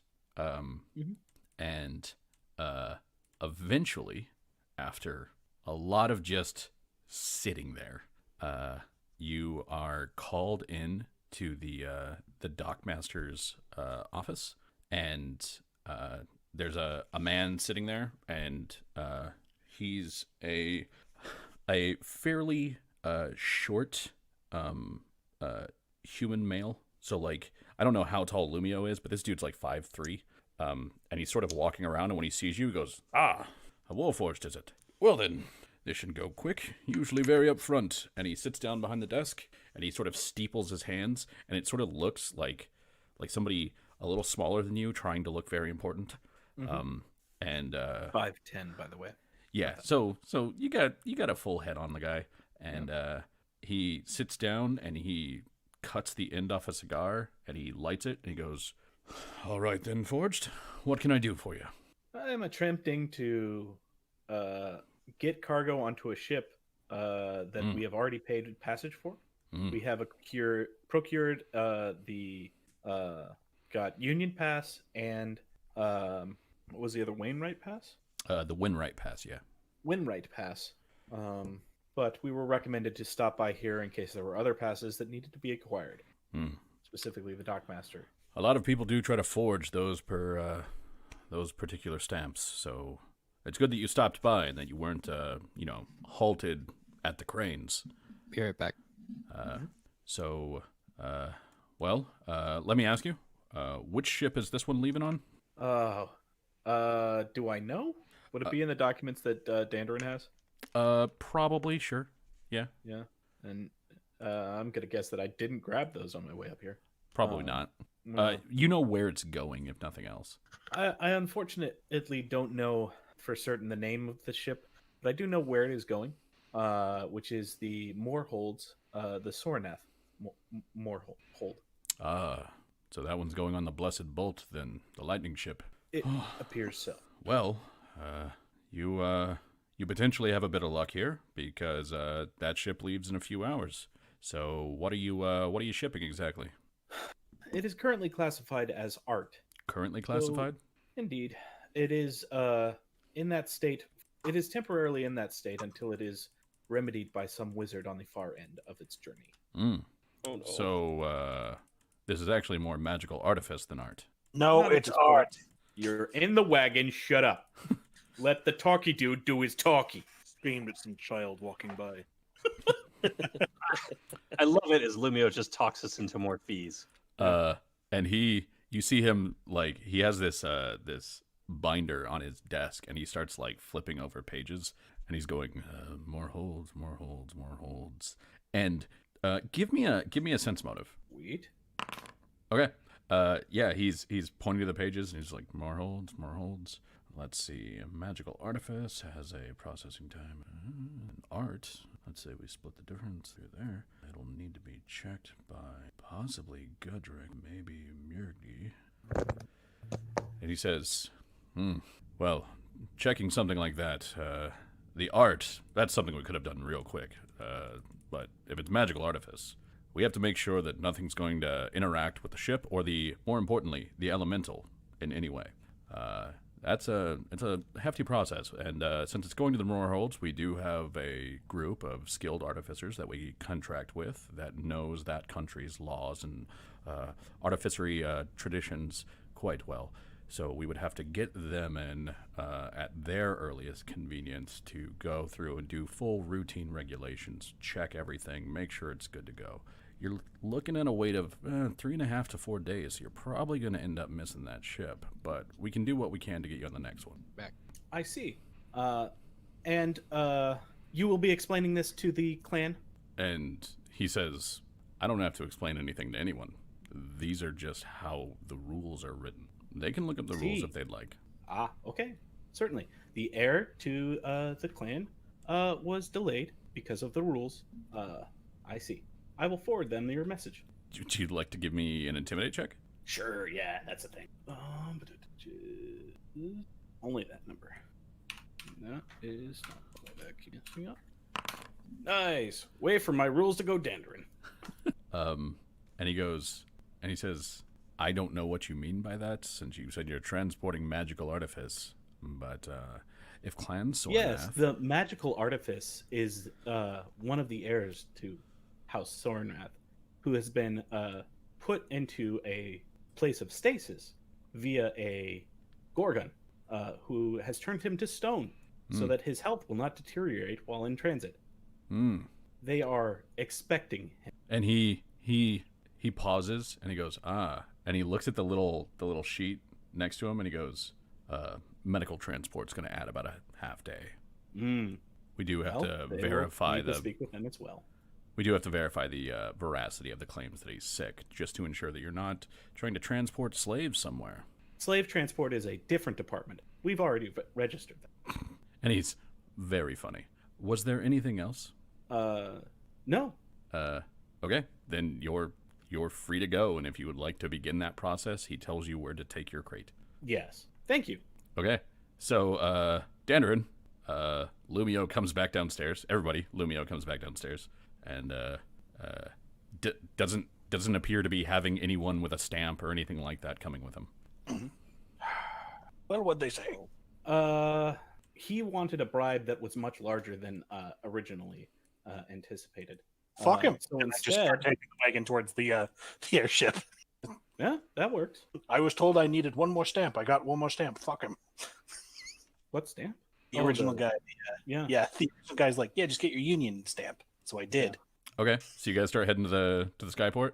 Yeah. Okay, yeah. At this point, it's like about 1 in the afternoon. You've spent about half a day doing this, like just going back and forth and just waiting, and like it's just nightmarish drudgery. And you head back over to the skyport and you stay in the line for another hour. And then No, I don't. I bypass it because the guy told me I could. Did he tell you that? Yeah, he did. He did. Yeah. Okay, you bypass the line and like you show someone like no, like I'll we've got directly our go. 2 marks. You're like, we've got our 2 marks, and somebody from the house looks at that and just sort of like waves you over to a bunch of guys that are kind of all dressed the same. Like they're not wearing a uniform, but they have all the same kind of clothes. Like usually, generally, sort of striped shirts, work pants, heavy boots, bandanas around the neck or around the top of the head. A lot of them with sort of gaff hooks in their hands, to like fling sacks and help with the boxes and whatnots. You're seeing that these are people that are actually like lifting these big crates and stuff. And when you go over and you talk to the group from the stevedores union, they go, guy looks at you and goes, "Hey, so you got both your passes?" Yep. And then he looks at the wagon and he goes, "Oh, you do? Doesn't look like they're verified though." Sure does. And I hand him a fucking pearl. And he goes, "Oh, well, hey guys, we got a line skip. Let's make sure this one gets on the crane next." And he goes, "What's your name?" Dandarin. And he goes, Full name. Mr. Dandarin here would like to make sure that his item is first on the crane. So off your asses, let's get this loaded. And you see these dudes jump up and walk over to your box, and they kind of like not necessarily take the reins, but they kind of like move your horses back a little bit, and your horses trundle back, and you see them pick up the crate, and it touches the ground, and then they put it on the crane. And then the crane starts to lift it up onto the Blessed Bolt, which is the bigger lightning ship. Mhm. And he goes, Good. "All good and accounted for, man. It'll get to wherever it's supposed to go. Pleasure doing business with you. And with you. Come back anytime you need to have something expedited." I certainly will. All right, everybody. everyone. So welcome to Star Alaska. As we were walking out of the all the way out of the port, I just mentioned that the dockmaster was asking for 4 of those. This is Peter. why I don't live in cities. This exact reason. I'm gonna be real honest with you, Lumio. I'm very glad you went up there and talked to him. Because I would have broken both of his fucking kneecaps. I'd be I would have helped. Sure, it's in the back of the wagon, just nonsensically complaining to himself. Like he's Yeah. just so baffled. I turn very slowly to Sharut and say, "I'm a robot with no sense of time, and I was flabbergasted by how long this took." And then he turns back and looks at the road for a very long time. While we're here, we have another stop to make. Oh, please! If there's a union involved, you can just get off the wagon right now, Zerect. We'll come pick you up later. You know as well as I do that this business is something that we can't delay. Where else are you guys going? You're right. We've got some messages to deliver. Yep. We need to go to an ambassador. Oh, you're going to the Syrian embassy? Mm-hmm. Okay. How about since it's 9 o'clock, how about we take a quick break and we do that when we come back? Sure. Noah, restart your computer. Yeah, Noah, you can go restart your computer. Yep. And I'll be back. cool. And he was never back. And then he died. That was the last we saw of Noah. Sharut kept playing for months. Not sure how, but there you have it. Hey guys, can we go to new text? New We'll be text. right back. Making do with what she's got. Hey, this is what I got. Shut up. Get up. If you could animate it, that would be amazing. But otherwise, I know that it's just you turning it. Yeah. I'm trying to zoom in, but everywhere that I click on this fucking map has red lines, so I'm just spinning the districts. All right, everybody be back at 9:15, and we'll go from there. See you soon. That was fun. Just fucking with you guys with the city for 2 hours. I felt that my descriptions weren't enough, and then I had to drive home what this place was. I feel like you guys thought it was funny as people, thought it was annoying as characters, and knew that as people, if you were actually in this scenario, that you would hate it. So yeah, okay. So we're back, and I will take this. We'll be right back, and I will. That seems useful to have. I'll just put that. You know what? I'll put that on the main page around Mornland, because Mornland will be right back, right? Right, guys? Right? Maybe? No? Who knows? So, for Zeract, you wanted to go do the second part of your guys' reason for being here, which was to give some notes to the ambassador. So, might be a good idea, yeah. Go ahead and give me a knowledge local to try to find the location of the sort of the small embassy that's here. Sure. Go ahead and roll diplomacy for me. And you stop a oh wait, hold on. Sorry. I unmuted me and not you guys. So it's cool. We have only been talking for like 2 minutes, so we'll start over there. Welcome back, everybody. Now everybody can be heard. Sorry about that, Justin. So, It's okay. Finish your monologue. Yeah, finish. Restart. Act 2, Scene 5, line 46. Well, now I don't want to. So you guys were the whole crew was over here at the skyport, which won't click for me now. Why won't click? What the? Well, I can no longer click. That's fun. Neat. I'm gonna have to reload, I think, because I couldn't load in. Yeah, I'm losing Foundry abilities, so I'm gonna have to kick everybody out and restart it. Okay. Better luck next time. I'm looking at somebody's mobile prep, and his README is iOS is not and will not be supported because the iOS browsers are really bad. Oh, hey, I have all my things now. All right. Hooray! I'm back in. Everybody else can rejoin. I apparently just automatically rejoined. Yeah, I never. If you guys were on the same page, you should automatically rejoin. You still have to pick who you are, though. So you'll probably just have to refresh. That's what I had to do. Perfect. I'm the war crimes wagon, just as I should be. Perfect. Cool. We can access this some other way. Yes, Zeract. There was something else that you wanted to do now that the Gruddick situation was taken care of. Given that we were given messages with, well, it seems like they have a very clear lifespan and expectation on them in terms of delivery times, and have fucked around with half the day with various officials, we should very clearly go and find the proper officials that we need to talk to and make that. Okay, so basically you went looking for someone, and you come upon basically a pair of just young humans, a boy and a girl who are walking around just outside of the Windwrights quarter. So you're over in this area, and you ask them, and the girl starts to point, and the boy kind of pushes her hands down, and he goes, "Yeah, we can tell you where, but it'll be a silver for it." Zeract smiles with all of the pointed teeth that she has. She says, "They learn so quickly at this age." All right, fine. And do know that in the wilds we would consider you thieves and bandits, and you would have your hands chopped. But here, this is business, so it's all fine. And she hands over the coin.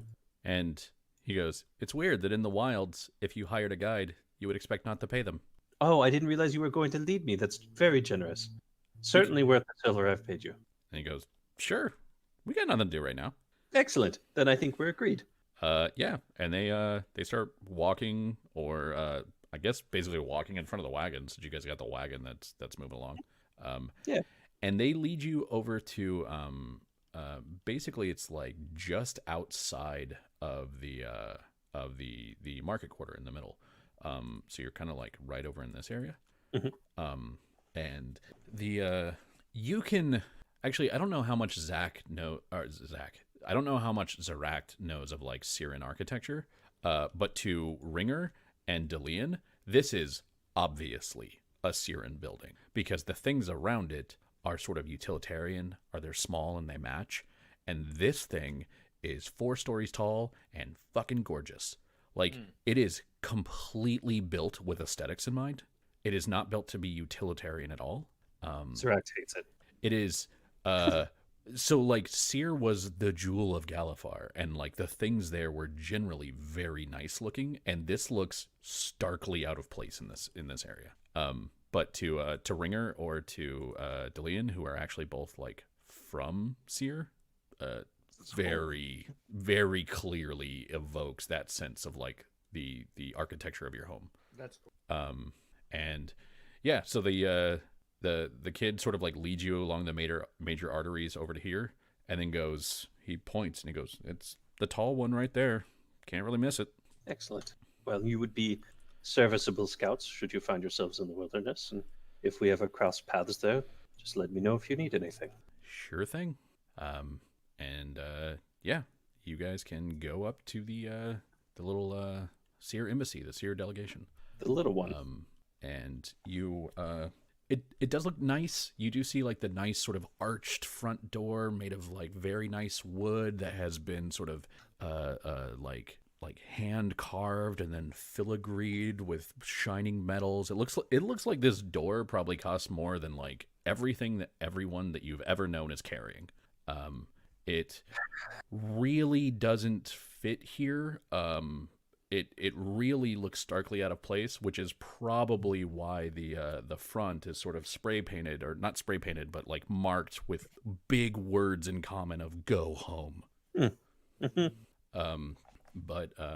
Yeah. So what would you like to do?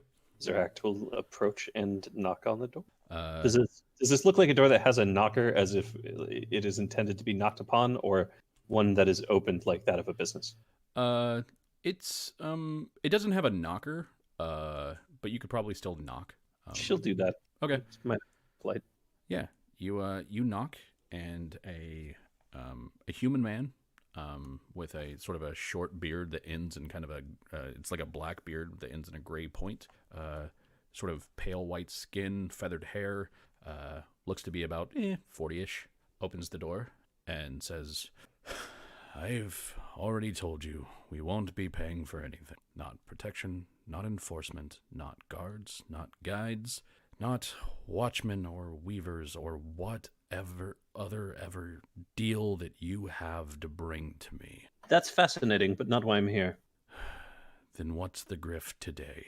Oh, I think you'll enjoy this one. We need to speak to the ambassador. "No." Oh, I'm sorry. Orgev sent us to speak to the ambassador. And you see him arch his eyebrow a little bit. And she goes, "Aha! I knew that you would enjoy this one." And Zeract produces papers that are probably very real. So like when you say that, he arches his eyebrow a little bit and he goes, "Not the first time I've heard." And then you like produce something with a seal and he goes, "Oh." Oh. And well, the city has yet to surprise you, mostly because we're not from here. And he stands in front of you and he sort of pops off the seal and he starts to he doesn't read the note, but what you see him do is just kind of flip to basically the bottom of the last page.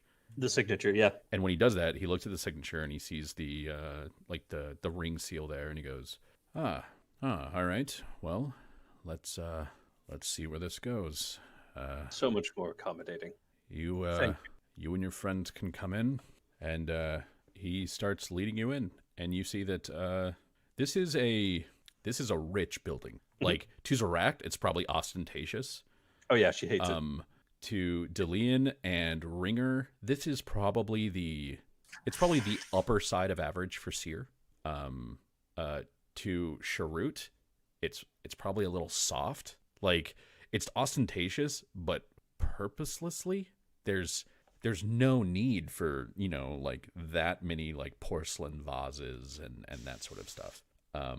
And Dandarin, I don't even know if you would be someone to like notice this sort of thing right now, having just, like sent your brother air freight. Like,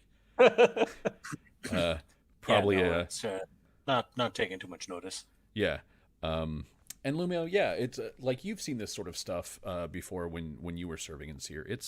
It's clearly like aristocratic without being like in Seer.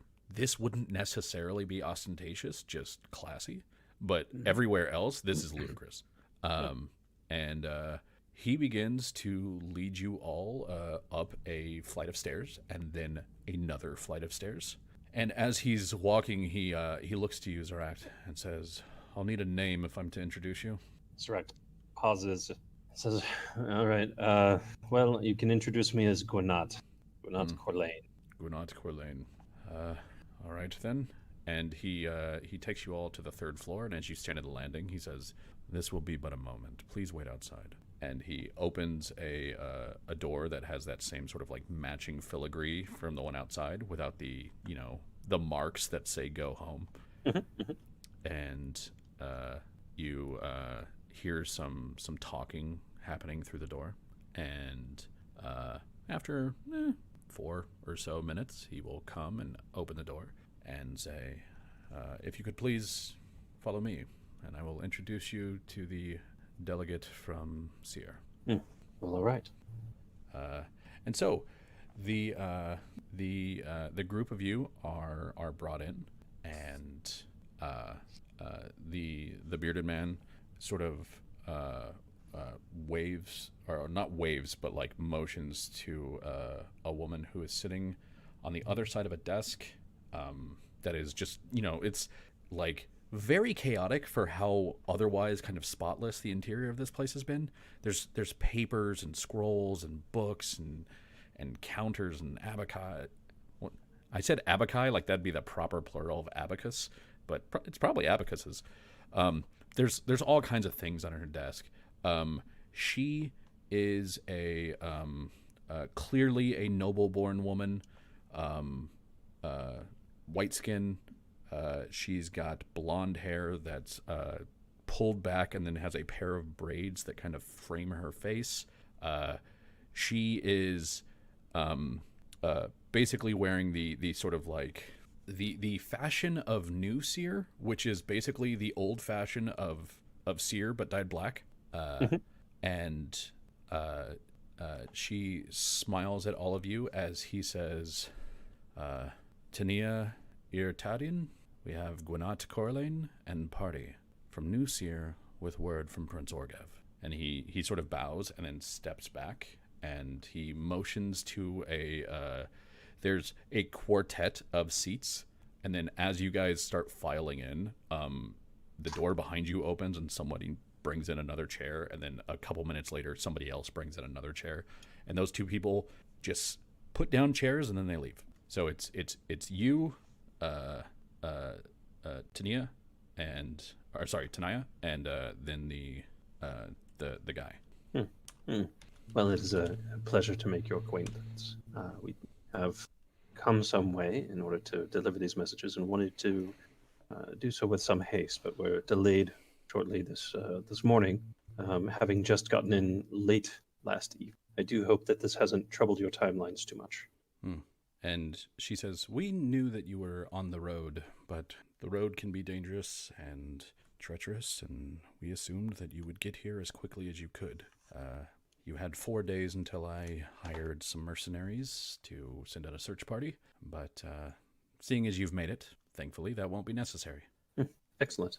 These papers said that I'm to see about a quick purchase of the mine, as the mine is now being used as a quarry, and that quarry is being used for the stone to build the foundations of the city. There was hints that there was something else going on, but it said that it was best spoken of in person. At that point, Seract is going to sense motive here. She's the ambassador, so she's not really looking for should this person know, but rather is now the right point to say this. Yeah, go ahead. Yes, like basically, you know that what she's asking for is basically like, how hard do I fight for this? Yeah. Okay. Cool. So if it comes out as, look, like we need the rights to this, but you know, if we don't get it, whatever. So yeah, what she's asking for you from you is like measure of importance and why, essentially. Well, to provide some background, I'm a druid from the Eldeen Reaches, a moon speaker specifically of the Shifter peoples. And in the mines, we found what was determined to be a manifest zone with a portal directly to Lamania, the Twilight Forest. From there, with its own contingent of natives, sort of mushroom people, who are willing to help us procure goods from the other side of the portal. Not only is this a diplomatic matter, but obviously a manifest zone that has the potential to provide food, lumber, and any number of other resources so close to home, be of tremendous benefit to Nusir. Of course. Not to mention the magical energies involved, which are significant. I can see now why he sent you with such a well-armed contingent. This is good news, and I'm glad that you were not set upon and had it rended from you. Well, as you said, the roads are dangerous, but we're capable folk. Well, I believe we will be able to set out on the next train and make our way to Rowett, where we will be able to get this entire process taken care of. And we should hopefully have official rights to the mine that we have already been using quite soon. Good. There may be a few bumps in the road, but considering Boranel's disposition towards our plight, I feel that he would be most accommodating. So, there is something else here. And so she starts like looking around in her desk, and she goes, was there anything else from any of you that I was supposed to know? Now would be the time. Maybe you already know this. Mm-hmm. Herrick Kuehl has been spotted in the city. And if you know who that is. You guys all see her freeze, and she kind of like pulls her hand out of the drawer that she was moving stuff in, and she puts her hands back on the desk, and she just makes eye contact with you, Ringer, and she goes, Herrick Kuehl is dead. He most certainly is not. All of our reports have said that he is dead. Your reports are wrong. I was in charge of a group that was tracking him down, and our reports said that he boarded one of the final Orion rails into Metrol on the day of mourning. We were doing what we could to secure passage when it happened. He was hours ahead of us and died. Whoever was on that train could not have been him, unless he somehow survived the morning. Because I saw him yesterday in this district. Who pointed the map? You point to the Vathi district? Yeah. And she looks to the man at her side, and he shakes his head and sort of indicating he had no idea. And he says, might explain a few things that I've heard about those mourners, though. They seem to be getting stronger. I can go to the Black Feathers if you would like. It would be costly. And she just nods, and she says, do it. And he nods again, and he starts to take a couple of steps towards the door, and he goes, I'll have to dip into the funds with them.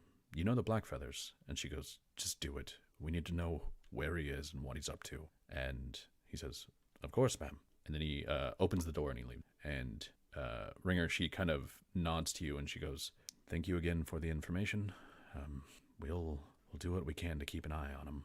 Well, I'm really loath to offer this, but I might be able to help with that. And how's that? I'm something of a favored target. Are you now? Why? Yeah. Let's just say we're childhood acquaintances. You were one of the other bats, I assume? No. Then either someone else that worked for him or someone that kept managing to not work for him. The last one, yeah. This is not the city for you to be in if he knows that you're here. He's not going to stop until he finds you. I know that. I also can't afford to bring him back to New Seer. No, we can't afford that. Give me a sense motive. Oh, sheet. Right, there we go. Jesus.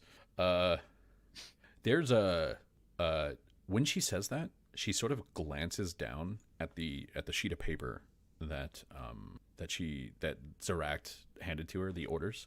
And very specifically, she's looking at Orgev's name when she says that. Like oh no, we can't have that. And with how directly she looked at the name, you think there's probably something there. He won't say anything. Okay. We'll keep that in mind. And she, she says, we'll, can't have that. And she kind of looks over back in the drawer that she was rummaging around in a moment ago. And she removes basically a very small box. It looks to be about like 3 inches by maybe 5 inches by like 1 inch in height. And she puts that on the counter and moves it towards Zaract. And she says, well, if there's nothing else, I have to get to packing so that we can get going. Does anyone else have any earth-shattering news for me? Well, good enough. It was a pleasure meeting you all. And then Ringer, she looks at you and she goes, by the way, what was your name? Let's go with Soul. Soul. Might be helpful if the Blackfeathers decide to charge. I would recommend that you finish your business in town and leave before Kuehl gets a good idea of where you are. And if you can afford it, which you might be able to now, she says, gesturing to the box. Which Zaract will pick up. Some sort of disguise would likely be helpful. Already working. Good. She says, well then, if that will be all, I need to get ready. Please excuse me. Not to delay your time too much more, but you seem, well, fairly well learned if the accoutrements on your desk are as solid as I think they are. While we're here, we don't often have time to stop and look into tomes, but you seem to be well acquainted. Where might we find books of some rarity while we're here? I want to make the most of our stop in a city this large. When you say books of some rarity, are you talking magical tomes or historical tomes? Both, ideally. Magical tomes are more of a priority, but if you... Should disagree. Yes, I know. That's why I mentioned both. She says, for non-magical tomes, near the Sovereign Quarter is a sizable library of historical texts attached to the local schooling system. You should be able to find it with a few questions, but it's one of the larger buildings. If you were to go from here due northeast, you should come across it with no problem. Large golden domes cap it. It is the Gilded Crest. If you are looking for magical tomes, there's a number of artificeries where they do practical applications, and then there's also the 3 towers, which I'm told the wizards who dwell there do occasionally offer to let people study or exchange books for coin or favor. And if Sharut pulls out his map, she will point you to right here. And she says, 2 of the towers are here, and the last is here. He'll mark all of the spaces. And she says the artificeries there's a dozen spread out over the city, if not more. You'll be able to find something at each of them, though if it's what you're looking for or not, I don't know. Fair enough. And Zaract would know, probably not. Yeah. Artificers tend to be very much practical application. Like, can I turn this into a wand, rather than like, I need to contact the spirit and link to the moon and sort of thing. Right. Yeah, no, the wizards are definitely the kind of direction she thinks she's got ahead. Yeah. You make it sound like hokey mysticism there, fella. Hey, it's not hokey, but Yeah. yes. It definitely wacky mysticism, though. Cool. So yes, the library that she pointed you to, the Gilded Crest, is right there. Cool. with the sort of attached schooling system being this general area. Starlasker doesn't have like a proper like Moorgrave level university, but the per various charters set up by the city, Orion and Lyrander do have to fund a school here, because they basically just keep losing out in the diplomatic races between, you know, the city and the houses. Mm-hmm. So, yeah.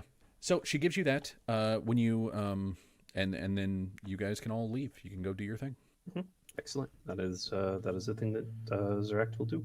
Cool. Taking a peek in the box. Taking a peek in the box. In the box are 60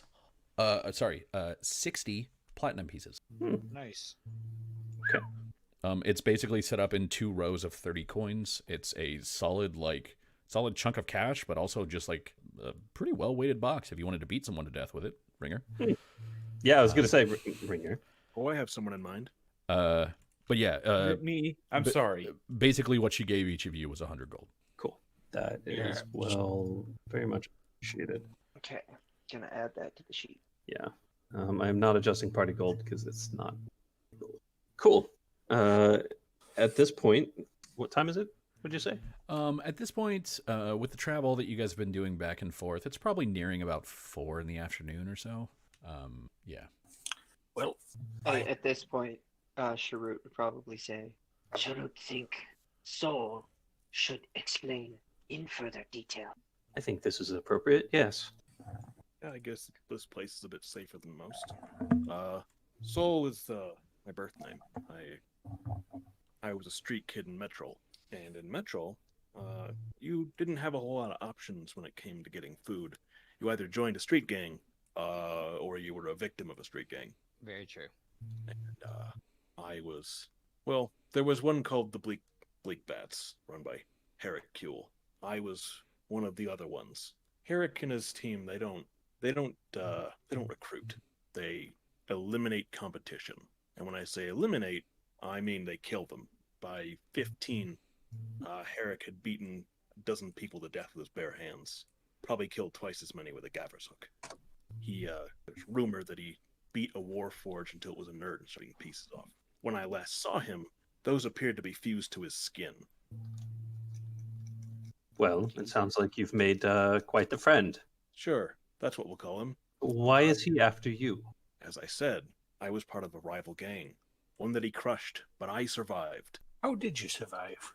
I'm very good at making myself look different. You may have noticed. I did. I didn't want to say anything, though. Seemed a bit rude. Not that stopped me in the past, but it seemed a bit rude. It's a good skill to have. But every single time, as long as I was in Metro, he could find me somehow. I don't know how. But after the morning happened, I figured never have to see him again because he's dead until yesterday. So he's pretty tough, huh? But He was tough then. I don't know how he got out here. well, obviously he wasn't in Sia when the morning happened. Or if he was, We hope. well, That's a terrifying thought. it's quite horrifying. The one now you guy can that understand why survived I is had to Herrick do Kuehl. What's that? The terrifying thought of the one man to survive the morning, Herrick Kuehl. Uh-huh. Yeah. yeah, Pretty much. it's pretty scary. Well, something about this doesn't sit right. Look, I understand that while you were in the city, that it might make sense for this Herrick Kuehl to be interested in eliminating you, but you must have done something to earn his ire after the morning that he might continue to track you down and make you a priority. Well, I didn't exactly stop to ask. Didn't take anything? From him? No. Yes. It doesn't really matter. I'm not going to hold you to events so traumatic and so long ago.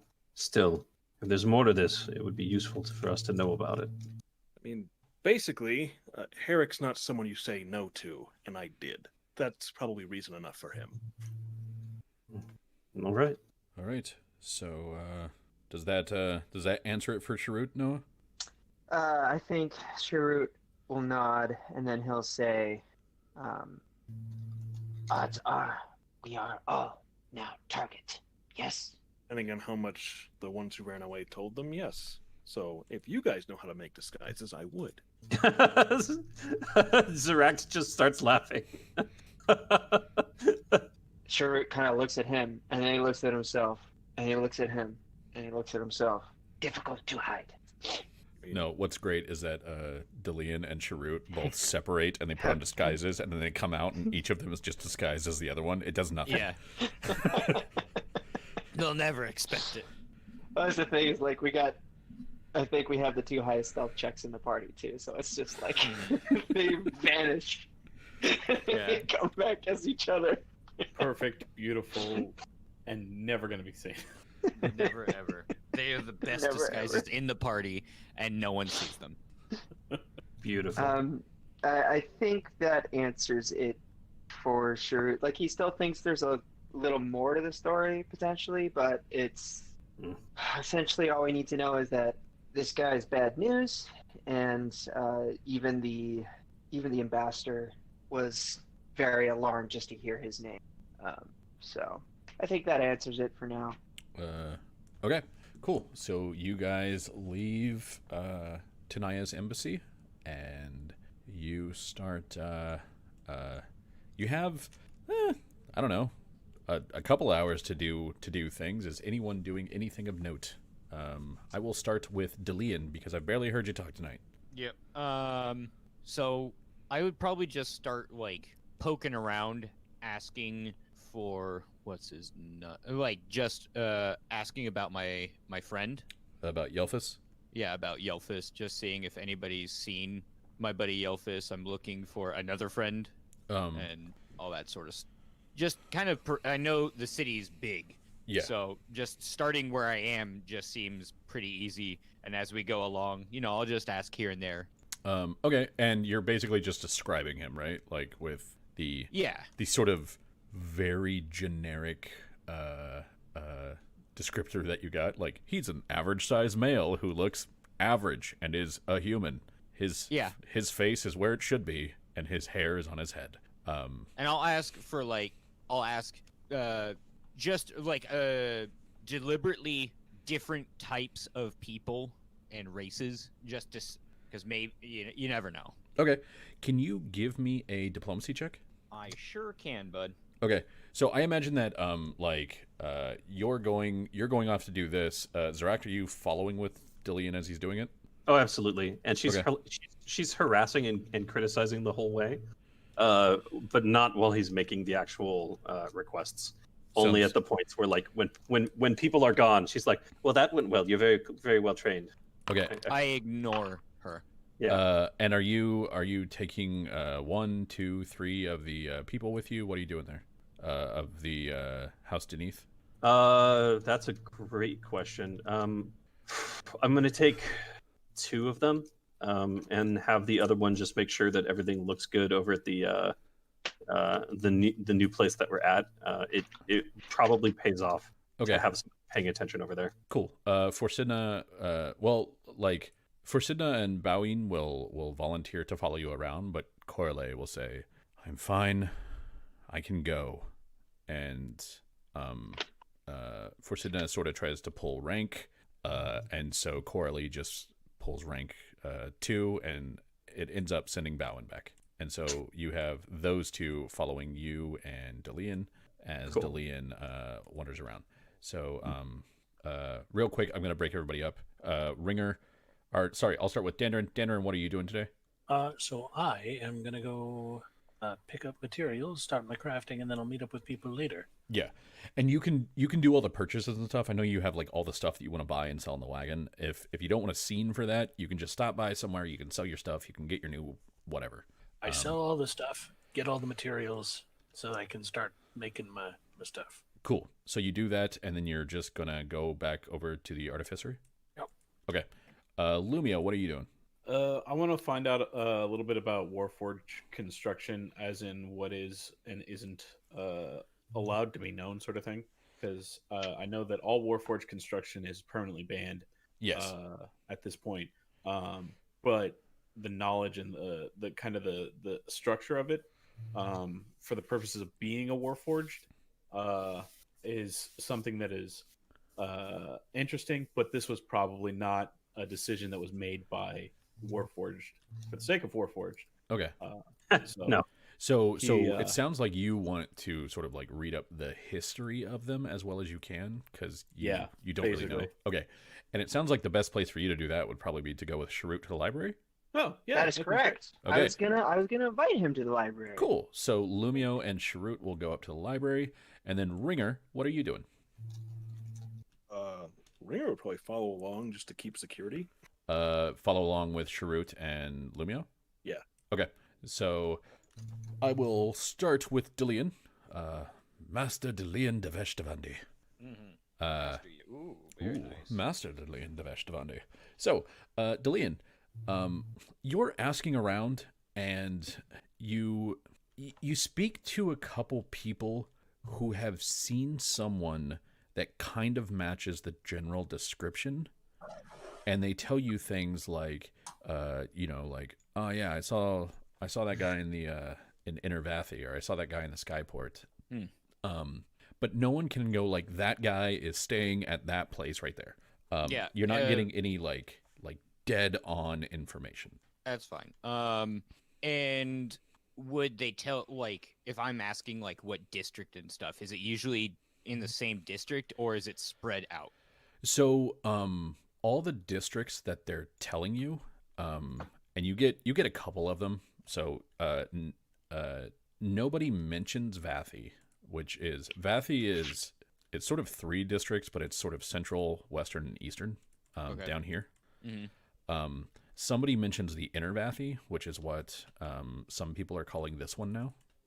You get somebody who mentions the Skyport. You get someone who mentions the hub being essentially just a place where they store a lot of trains and a lot of like like warehouses and stuff like that too. A glorified train depot, essentially. Yeah. Like, there's people that live here, but they're not usually very well off. And then there's somebody that mentions the sort of southern. You'll hear Southern University, or you'll hear Southern Sovereign, which it takes you a while to put together. But University District and the Sovereign District are the same thing. It's this big one right here. Oh, it just goes by different names. Yeah, it's just it depends on whether you give more of a shit about the sovereign host or about the university. Okay. But they everybody considers everything on this side to be like Northern Sovereign and everything on this side to be Southern Sovereign, even though it's pretty far from the church. Okay.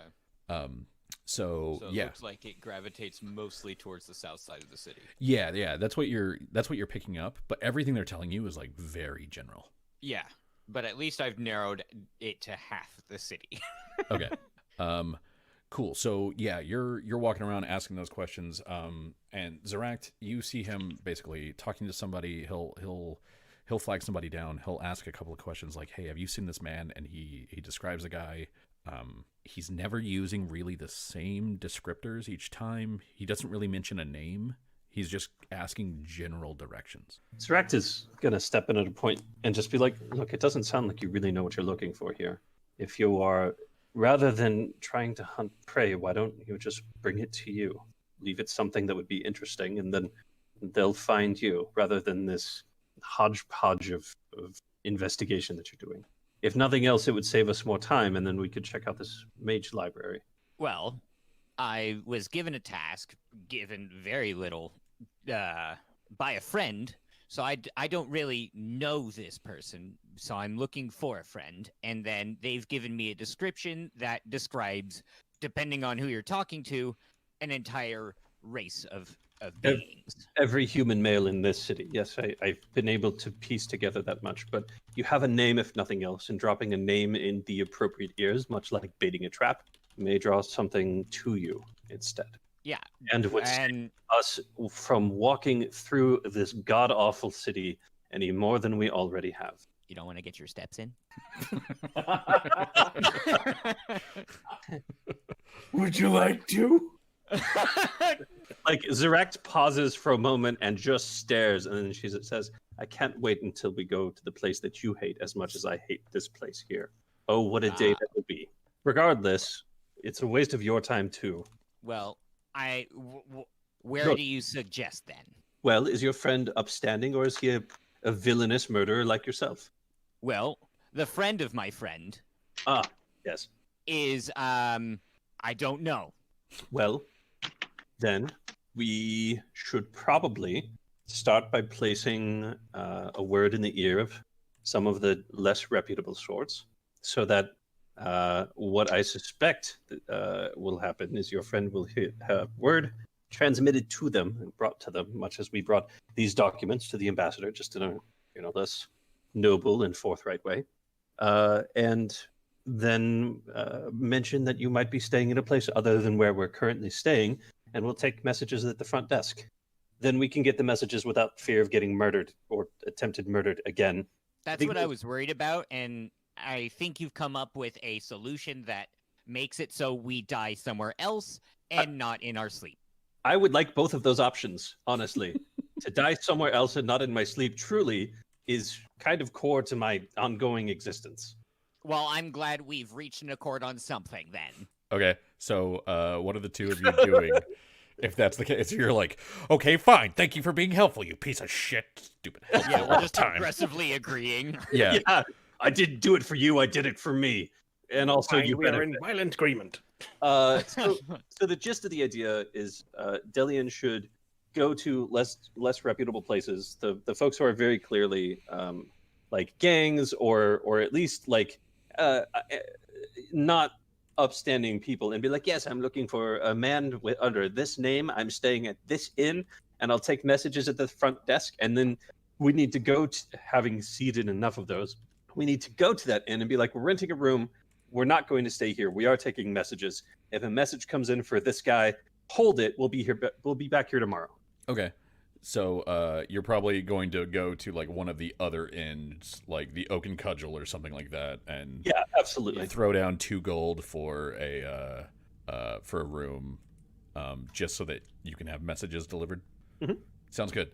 Can Make sure it's cleaned regularly, though. Can you give me a diplomacy check, Zarak, since this is your plan? And Delian, if you would like, you could assist with that. Roll at a +5. Sure. Or sorry, yeah. Me? Roll your normal. Thanks. Sorry, roll your normal diplomacy. I looked at your diplomacy roll and I was like, oh, it's +5. Roll a diplomacy check and see if you assist Zarak. You do indeed. Zarak, you get a +2 to your roll. Phenomenal. Okay, diplomacy up. Hey, that's pretty good. Yeah. Zarak is actually really good at diplomacy. She's Okay. just an ass. So the question I have here is you're like seeding a bit of rumors. You're probably going to a couple of the sort of shadier places in the southern part of the city. Mm-hmm. Are you spending any coin to help with seeding this? Zarak, if Delian looks like he's going to do so and it's gold, Zarak will stop him and suggest silver. If it looks like he's not going to, she will stop him and suggest silver. No, I was gonna spend silver. Like, I know how the world works. Okay. So let's say that you have spent 50 silver. Oh my god, which is like is about 5 gold worth of coins. Just to seed it in various places, and like, hey, there's more in it for you if you can get me a message, and I'll be staying at the Oak and Cudgel, and blah blah blah blah. Mm-hmm. Cool. So I will get back to your group here in a minute. I will jump over to Mr. Soranath, the Crafter. So you have, I believe, a new wagon? Yes, I trade in the medium wagon for the heavy wagon. Nice. So you Cost has already been done for that. Nice. So you have a new wagon. You can put the 2 horses that you had on the wagon because they are heavy horse. Which Yes. I believe your new wagon can be pulled by just those 2 horses, but if you leave the donkeys on there too, it just sort of lightens the load for everybody. It makes the endurance checks a little bit easier if you try to make them go for a long time. I am indeed having the full train. Okay, cool. So it's probably just like the horses at the front and the donkeys in the back. Something like that, yes. Sounds good. Yeah, that'll probably take you hour or 2 of wheeling and dealing. Do you want to make a diplomacy check to see if you get a deal on it? Do it. No. Oh, by the way, because I feel that this is important, and I don't know if everybody wrote this down. You all leveled, so you all get 2 hero points. Oh. Yeah. So, so please make sure to write down that you got your 2 hero points. You know when a game tells you, this is how you run, and then you're like, why did they say that? Yeah. Grudit going, would you like to roll for a deal? By the way, you leveled and you gained 2 hero points. I wonder why he mentioned that. Well, because I think at this point we all know Eric's real shit luck with rolls, and I was like, let me throw this bone here. Yeah. So it yes, was very everybody got 2 hero points. Your maximum is still 3. So if you were already at 3 and you went that whole level without spending any, you didn't get any. Your maximum is still 3. Oh, okay. Okay, Dandarin, you have wheeled and dealed. You have a new wagon. You have all the tack that you need to connect your horses. What would you like to be doing at the moment? So I've got a shopping list of things I need to start making things for my friends and myself. Yeah. I set about doing that boring thing. Okay. And then starting tomorrow, I'll start making checks to Yeah. make the things. Let me see. Your cousins will actually have the majority of the stuff that you need for the crafting bit in their artificery, and they will sell it to you at a 10% discount if you would like. Okay. Save a little bit of coin. Okay. Cool. Also, by the time you get back to the artificery, both Mirgi and Murin are both there. Both? So and super duper cool. They have tokens. Ooh. Oh my.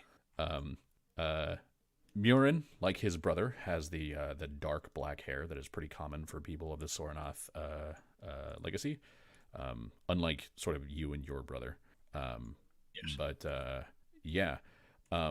also, whereas Murgi is he's friendly for a dwarf. When you head in there and see Murin, he's not. He's very much not. Murgi goes, cousin, Murin's in if you want to talk to him, but I'd maybe give him a little bit of time. He seems like he had a rough night.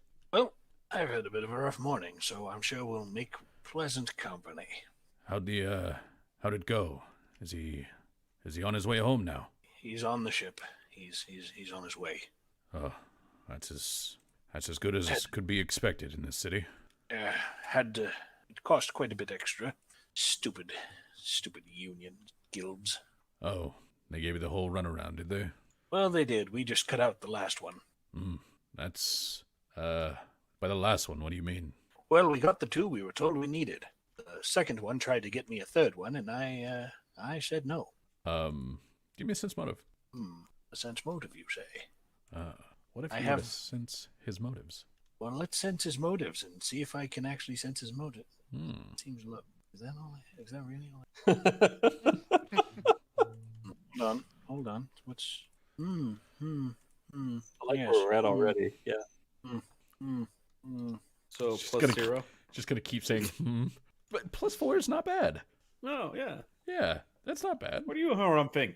Yeah, when And also, you rolled okay. I don't think it's ringer. I think it's like Deleon or something. I told somebody else to roll a sense motive, and they were like, "Yeah, -1." But he, judging by his the look on his face, he clearly doesn't like what you just said, and he goes, "Well, I'm glad that you managed to get him on the ship, but you're gonna have to really tone down that temper here if you want things going your way. It's I'm not staying remotely long enough for that to be an issue. This city is not for me, cousins. Once my business is done, I am leaving. I wish you the best of luck while you're here, and I hope for the utmost prosperity of the pair of you and your students. I truly do." And as you're saying this, you're seeing Murgi look over at Murin, and Murin just has that look on his face of see? like somebody is probably taking the brunt of all the stress in this partnership. And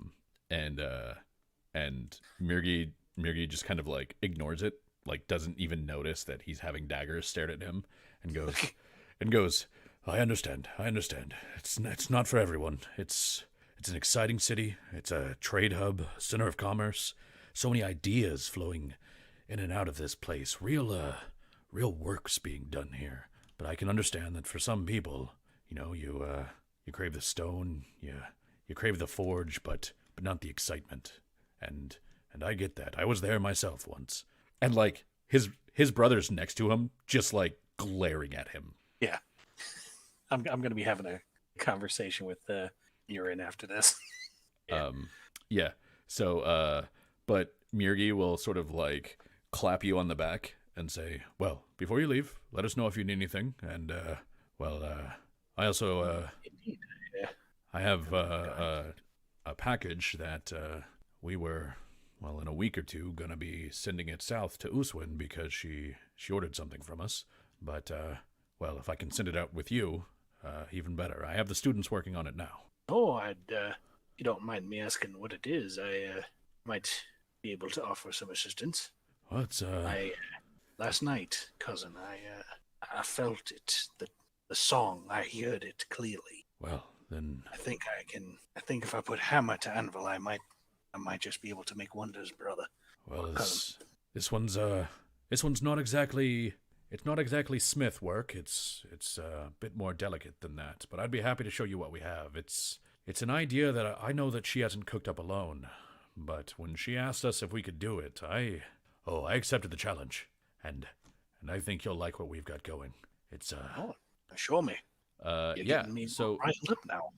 He leads you into the lab over here, and you see a trio of the students. It's basically it's a pair of humans, one male, one female, and then a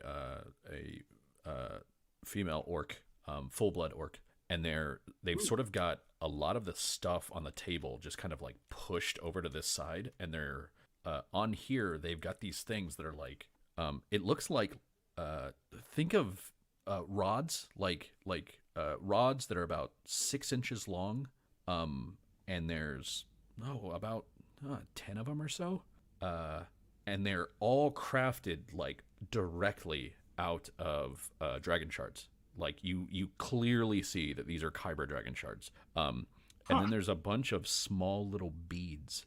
And then the students are currently working on some sort of like runic filigree that's going on these 2 wooden posts to be made on the side. You can look at this and recognize instantly that these are the pieces for an abacus. It's not an abacus, but it's the pieces for one, like that somebody would build. So it's it's artifice abacus. It's a magicus. And he says, with a bit of work, I think it'll do exactly what she's wanting it to do. She said that she heard from Kellark that they were working with Kenneth to make something like this already, and if no one's made it readily available, then we're not breaking any patents yet. So what we've got here is, I'm hoping, an automatic abacus, one that can potentially respond to tactile sensation, if not to verbal. It'll take some time in testing. Kind of self-calculating abacus, a calculator of some kind. Something like that, yeah. He's like, it brilliant. could, if it's Calculate. if it's working for House Kundarak, it could work for us. It could work for anybody, really. Smiths, but mostly, of course, shopkeepers, bankers, anyone who's not a member of the Kundaraks, I'm certain would love to get their hands on one. No, I think it might work. And taking a look at this, can I? I'm trying to think of what. Because technically, I use professional blacksmith for it. yeah, so this wouldn't fully be blacksmith, but like, go ahead and roll profession blacksmith. I'll just give you a penalty to the roll. Or I'll increase the DC. So go ahead and roll it. Jesus. Yeah, when you're looking at this, honestly, it looks like the pieces to, it looks like the sort of standard pieces to an abacus. It's 2 side pieces, it's 10 rods so that you can count in tens, and then probably 10 by 10 beads so that you can count 10 by 10s and 10s because that's how, you know, Corvair standard currency works. It's a class 10 system. The runes they're putting into it, though, like as you're kind of looking at it and your eyes kind of like go cross-eyed and you see the like they're basically using kind of dwarven runic script. And you think what this is going to do is both animate the abacus and sort of cast not necessarily cast it, but have kind of an augury effect that is specifically keyed to numbers. So it won't automatically give you the right answer, but it will give an answer and then be able to tell you if that answer is correct. With my check, could I think of a way that I might be able to help them, like, make it more accurate? Actually, with your check, what you would be able to tell them is that you need a way to change it to other classes, like other currency systems, because like Corvair Central would use like Corvair Central uses class 10, but there are certain smaller tribes that don't, and there are certain kind of like, you know, like dwarven hold families that are shut off, and they're like, no, class 12 is the best system for currency. And they just get shouted down the table from Kundarak. But especially if you want to go to like Riedra, which is Riedra is oh shit, it's not even on this map. If you went to the Lazar Principalities and then continued to go east for a long time, you would hit Riedra. They do not use a class 10 system. So the big thing that you could suggest from this would be that, like, if they want to make it good and universal, they need to be able to switch the counting system. All right, so I'll point that out. Cousin Mergy, it occurs to me that this is stuck in a base 10 system, and while that's wonderful for many places, if you want to increase versatility, you have to have a way to change the functionality such that it can accommodate a wider berth of systems. And I'll make the best suggestion I can for how perhaps to accomplish that. Okay, and you see the orc that's standing next to the male human, just sort of like bap him on the back of the head, and he goes, I heard him, and she like baps him again, and he goes, I heard him, and you were right, and I heard him. and Mirgi's like, we'll and he's kind of like doing that thing where when you have a good idea, somebody just kind of like continually points their finger at you while they're trying to think of what they're saying, and he goes, yeah, well, good idea, cousin. I think that's something that we can work on, especially for the eastern ports getting their shipments, and you know, for Sharn, they need to be ready for when the ships from across the ocean, or when they get things from certain orc tribes out in the marshes. No, that's a good idea. And like, there's another little like bap, and it was like, I heard him. Yeah. From there, I will jump back over to Sharut, Lumio, and Ringer, who are going to the Gilded Crest. So yes, what you see is a building that looks like it's composed primarily of one very wide, squat pillars and two slightly less wide, slightly less squat pillars, each of them crowned with like a dome, and the dome in the middle for the one that's under Ringer. There you go. That one has a little crest on it. Like basically it's going from one side to the other, and as you guys are walking over, it seems to be like it's catching the sort of like the dome is turning so that it's catching those last rays of the sun as the sun starts to set to the west. Yeah, what would you like to do? Suppose we'll walk up to the Tome Guard, and Sharut will say, we looking for books on Dakani in area and Warforged. Where find?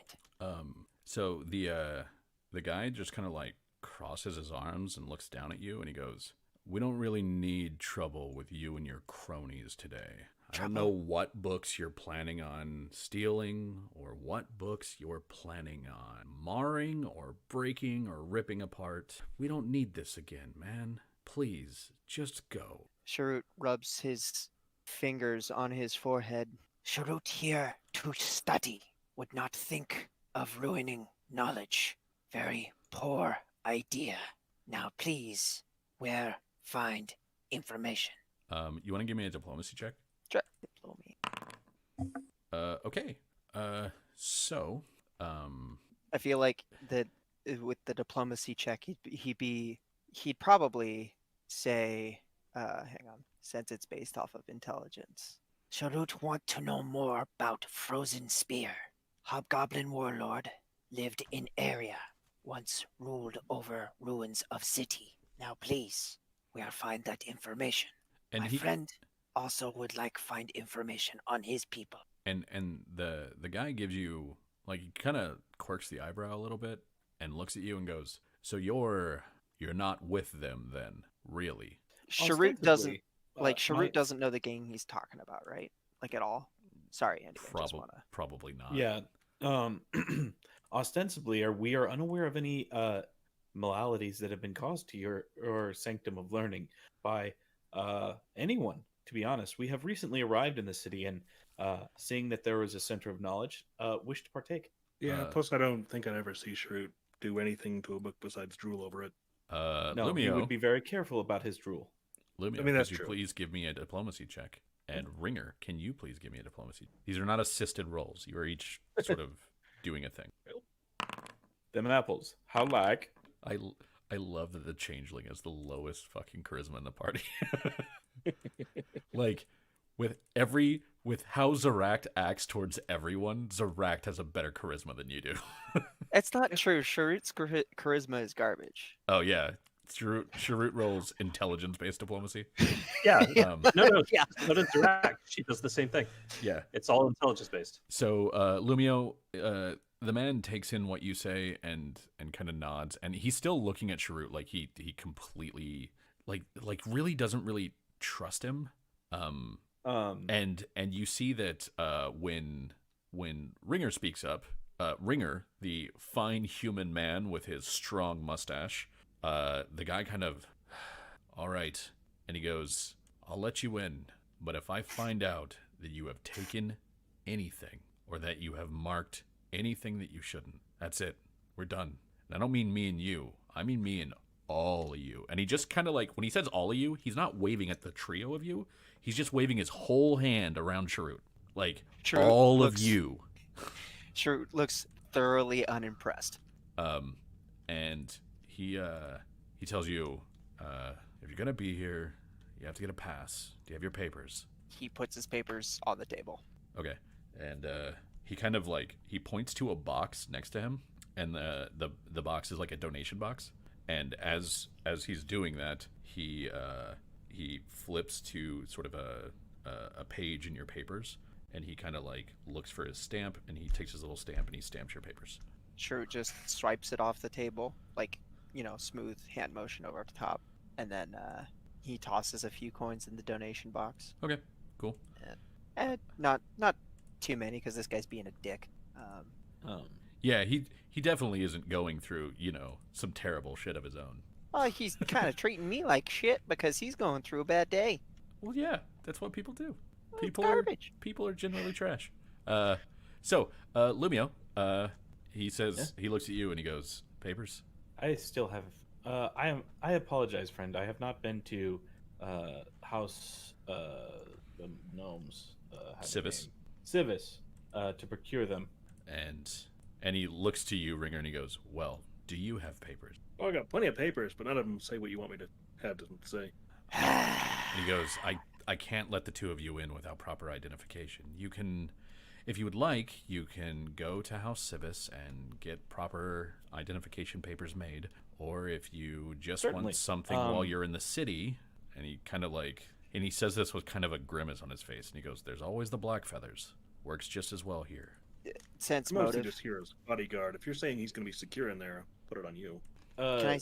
You know about the Black Feathers. Yeah, already. go ahead and roll it, Noah. What are you trying to figure out with the sense motive? I'm just trying to see if a bribe would get us anywhere here. Sharut's probably not.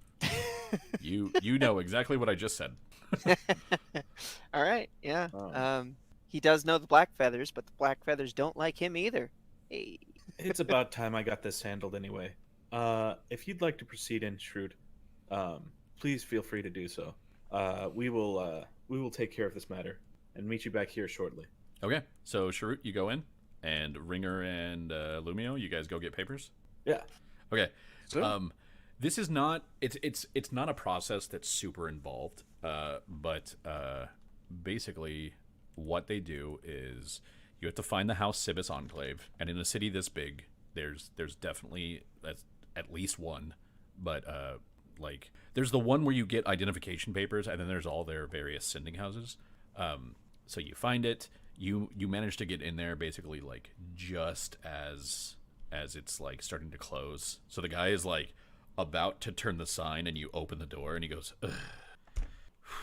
And he closes the door, and he walks back behind the desk, and then he climbs his little ladder so that he can kind of stare you and Ringer in the eyes, Lumio, and he goes, well, hello, how can I help you? Good evening. I am in need of identification papers. You didn't get those when you were granted your clemency. Well, not clemency, but, sentience.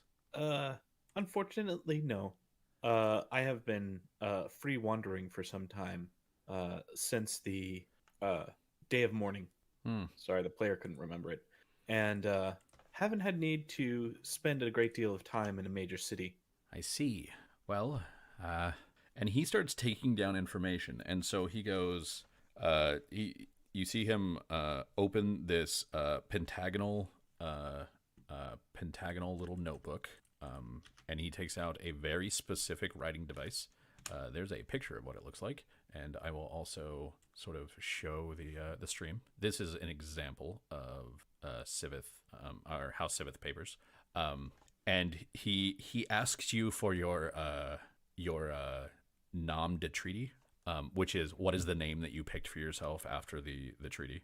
And then he asks for any specific descriptors. So like you would probably say your name is Lumio, which they specific one. Yeah, which like they tend to expect from Warforged is that Warforged tend to go like, my name is Sword because I use swords.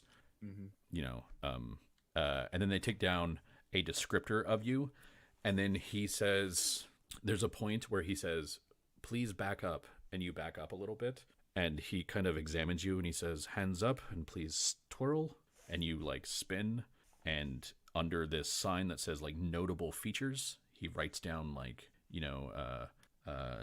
possesses an abnormal docent in the center of his chest, fairly skinny for a Warforged, that sort of thing.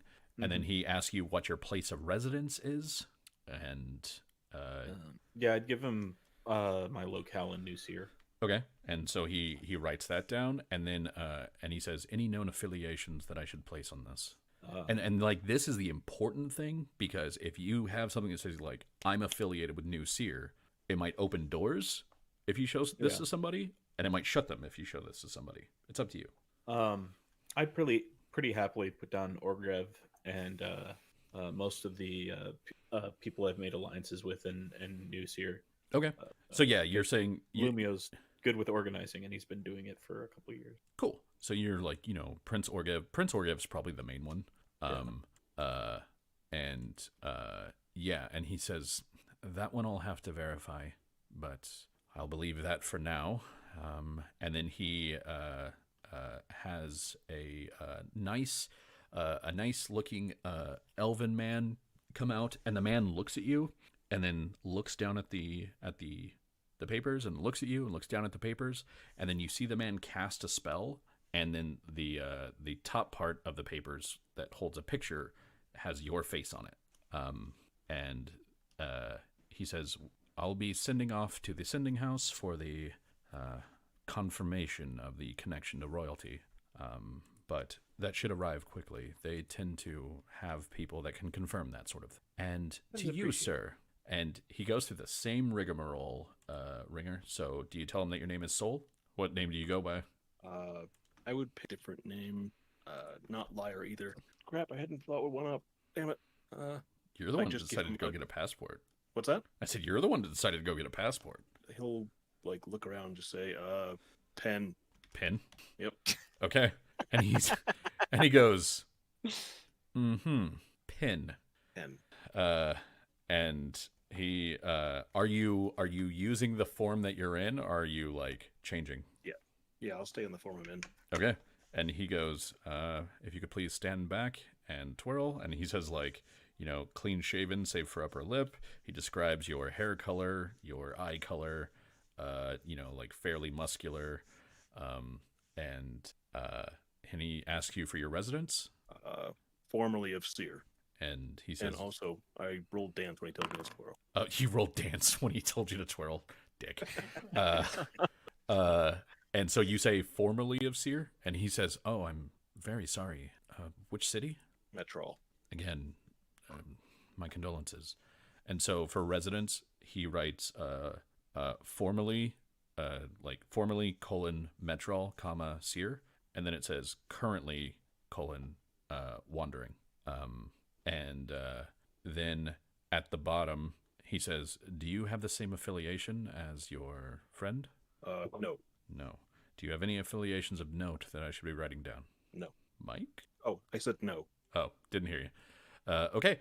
So, the thing that takes a little bit is Lumio's assertion that he has an affiliation with Prince Orgev of New Seer, and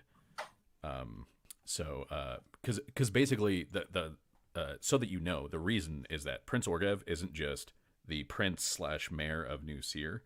He is also a member of the Irwinarn family. So you're basically saying oh, and also I can 6 degrees of separation myself to King Boronel. Yeah. But they go into the back. They use the sending stone. They come back, and he goes, "Wow, you really do have a connection to Prince Orgev. That's interesting." And the elf comes back out and slams Ringer's picture into the papers, and he hands it to you, and he goes, "Mr. Pin," and then he says, "Mr. Lumio," and the two of you have to pay him 5 gold for official House Civis papers. Okay. They're actually pretty pricey, but they're accepted basically everywhere that's not Droem. Uh-huh. In Droem, nobody would ever ask you for papers. They would just, punch them, and if you punch them back harder, well, you're in charge. So that's the way it works. Yeah, it takes you guys about half an hour or so, and then you're able to head back to the Gilded Crest, where Sharut, can you please give me a knowledge history check with a +2? I can. Can I also ask something while I make this check? Sure. Can I also ask about the kind of the architecture of the? Oh, come on. The architecture of the library, is it mostly above ground? From what you can see, there are stairs leading down, but for the most part, the area that's open to you is up. When you look at the sort of, God, what am I thinking of? The floor map? There we go. When you look at the floor map of what's where, it'll basically tell you that there's histories and histories by country and engineering and all this stuff, and it says what's in the basement level is basically storage, restoration, and offices. So essentially off limits to anybody just there to peer at the Yeah, books. that would probably be something that for someone who works at the library, who sneaks in, or who has some reason to be there because of something at the university. So based off of, I was thinking there might be something further down, but since it only goes down one more level from the description, I don't think I'm gonna sneak down there. Okay. But yeah, I don't do well on my history roll, which is a shame. It's the way that they organize this doesn't make sense to you. So the knowledge, there's a lot here, and you're finding out a lot. But it seems to be, of course, very Corvair centric. And when they say Corvair, they don't mean the history of the continent. They mean the modern history of the continent, especially the part that they care about, which is the last 1,000 years. Because to the humans, the world is about 998 years old. Because that's when Galifar united everybody, and that's when the world actually became a united world, So yeah, you're you're finding out a lot of history that's not old enough. It might still be Like- interesting to Shrewd, but it's not old enough. Yeah, so it's like modern history. Yeah, pretty much. Okay. Yeah, it'd be like if I was trying to like, so in ancient, I need to find out about ancient Mesopotamia, and I go to the library and they're like, all we have is books about Chicago in the early 1800s, and it's like that. Yeah, but those are good reads, though, right? Yeah, it's like that's not enough. Oh, Interesting. Not what looking for. Yeah. Did you get to the part about the deep dish pizza? So, Lumio, can Yeah. you give me a knowledge arcana with a +2? There we go. Wow, man, I was too close to Dandarin for too long. It wore off. So what you're finding when you're looking up, like, you start looking in species and you're not finding anything about Warforged except for something that's like a fiction book. And then you eventually realize that you're gonna have to move to like constructs and like the history of like magical constructs, and you're not really finding anything there either. And then like you and Sharut kind of scour this thing for like hours, and he's not finding what he wants, and you're not finding what you want. He's not finding what he wants because he's like the stuff here isn't old enough. For you, it's relatively recent.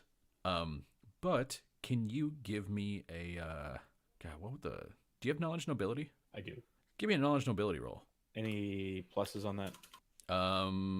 No, because you're not necessarily researching the nobility part. Good God, Dandarin, go away.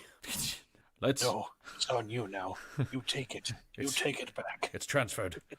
Wait, you were the one who leveled me up to 3. It's gonna stay. He's got the blitz. Such So is the Sornath curse. yeah, you're. How can I put this?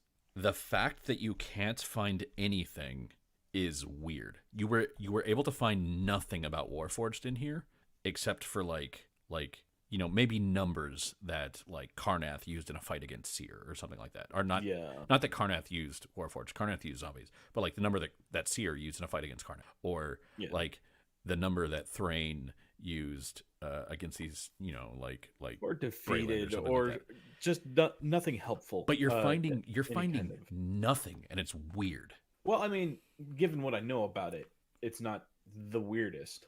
Yeah, It's annoying that they were this thorough. yeah. That's probably what you could put together, is that somebody has thoroughly cleaned that. So Unfortunate, but yeah. so yeah. I'll return and find Sharut. Okay. Yeah, it's easy to find Sharut. He's researching somewhere, and you just I have help to, him reach the books on the top shelf. Yeah. because otherwise he's scampering up. Yeah. And he wouldn't do that on books. He would just look disappointed and hope somebody offered him help. So yeah, the two of you spend 3 hours here, researching and finding very little of any value.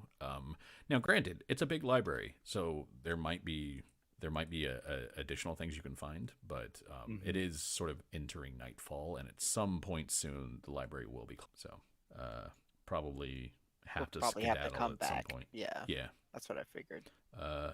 All right. So Sharut like gets up off the floor, pats off his pants, and puts like the book that he was reading on like a stack of 10 others. It's about as tall as him.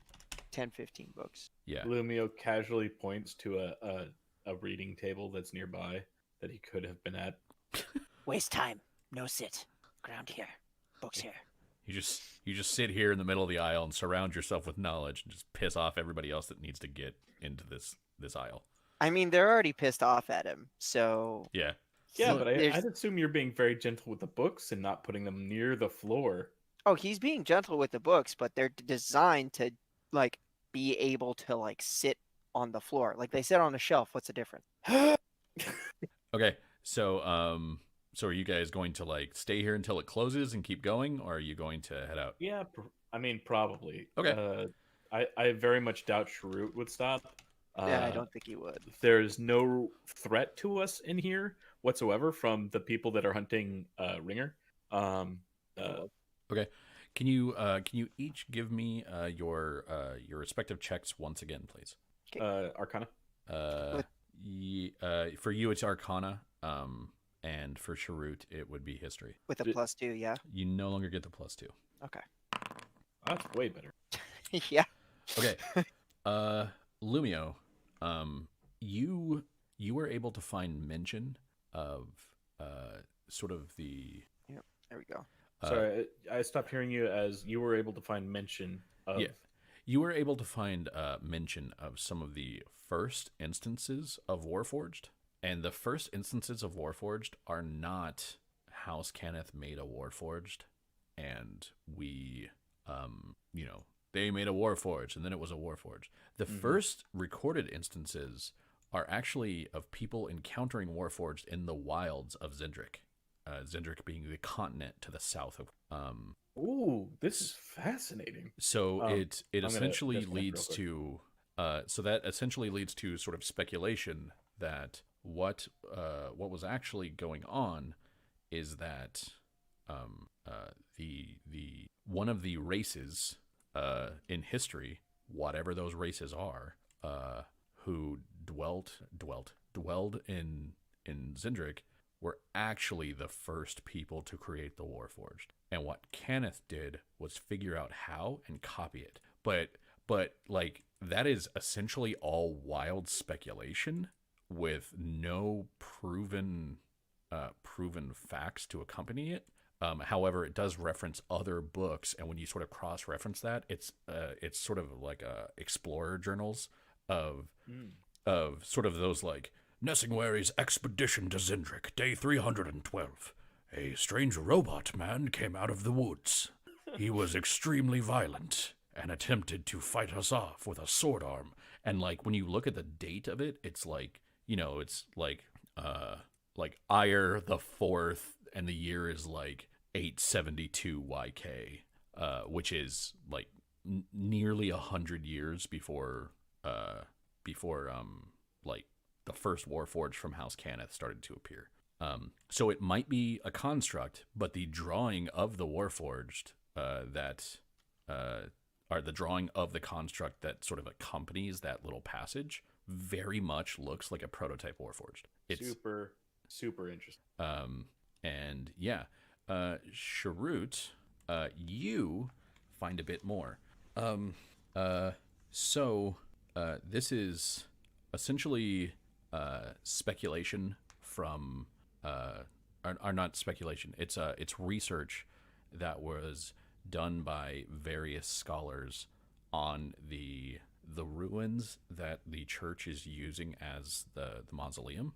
But you find that this was the last bastion of Predna's Galdurgs, who was one of the most well organized and strongest of the Hobgoblin warlords at the end of the Dakani Empire, to the point where, as the empire was collapsing, his personal little piece of it didn't. His piece of the empire outlasted the empire, because the empire collapsed in the span of like a couple of generations.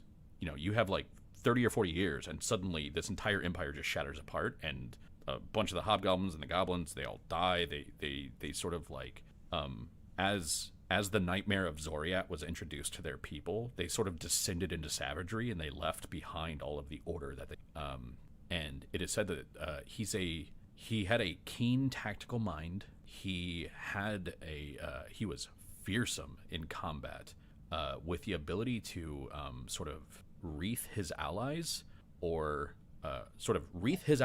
slow his enemies with magical cold, which his people could then use to their advantage. It is saying that there is rumors that he was able to do this to sort of keep his empire by extending his grasp. And when they say extending his grasp, they're saying that the Frozen Spear had many Dakani artifacts that were essentially prostheses, because like this was way before like the Mark of Healing, and in general, Hobgoblin healers aren't clerics, they're bards. So the healing isn't quite as good. But their magical items, especially in the vein of like utilitarian things, was very good. And so this guy had like it said that he had numerous prostheses or prosthetics that he used to continue on well past when he should have died.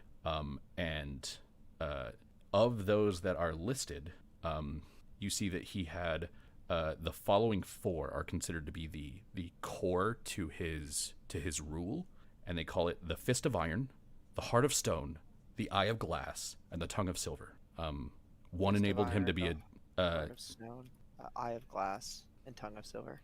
correct.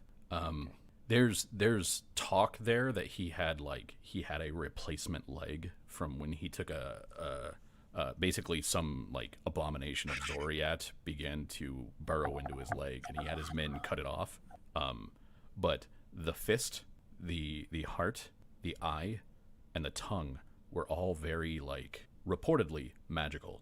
And they said that that is why his empire lasted so long, is because of the power of those artifacts. And it mentions so that you know, as you're like, there's like small drawings of like the interior or like a layout of the mausoleum that's underneath the Temple of the Sovereigns, and so you get the idea there, but you get that what they did is that they're literally just like they're not drilling into the walls or anything. They're bringing in their own sort of stone devices. Like they're not chopping or mining into the wall to find a place to put a sarcophagus. They're just putting a sarcophagus down there, and trying to make it as like orderly as possible. But there's on the map are basically these sort of blue walls. So here, I'll draw a little thing here so you can kind of understand what I'm saying. Like imagine it says that this is like the main room, and it says that they're putting sarcophagi like this, and they're putting sarcophagi like this and like this. And it has like a couple of like, there's a hallway this way, and like the stairs come this way. And it says that essentially the only thing that they really have entry into is this room right here, because it says that the walls over here are blocked by ice that they can't break through, and that the entire place is freezing cold. Ooh, we're getting warmer, boys. No, you're Sharut not. Sharut is gonna take a piece of paper. Mm-hmm. Or he's gonna put the book on the ground. And he's gonna make sure it's like spread wide. You can put the piece of paper over it, and he's gonna pull a candle real close so he can kind of like try and see what's underneath, and he's gonna trace out that part of the mausoleum. Okay. Can you give me a crafts roll?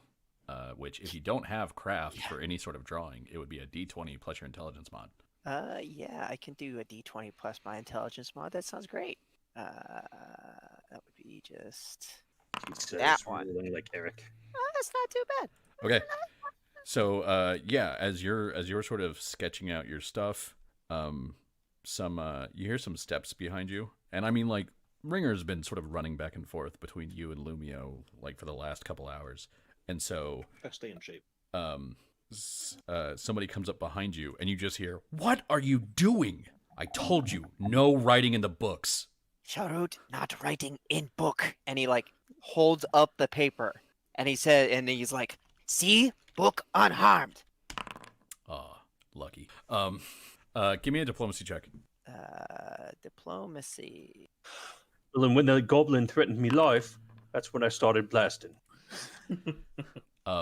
He Told says, you came here for knowledge. Sharut is finding knowledge, wants to keep knowledge.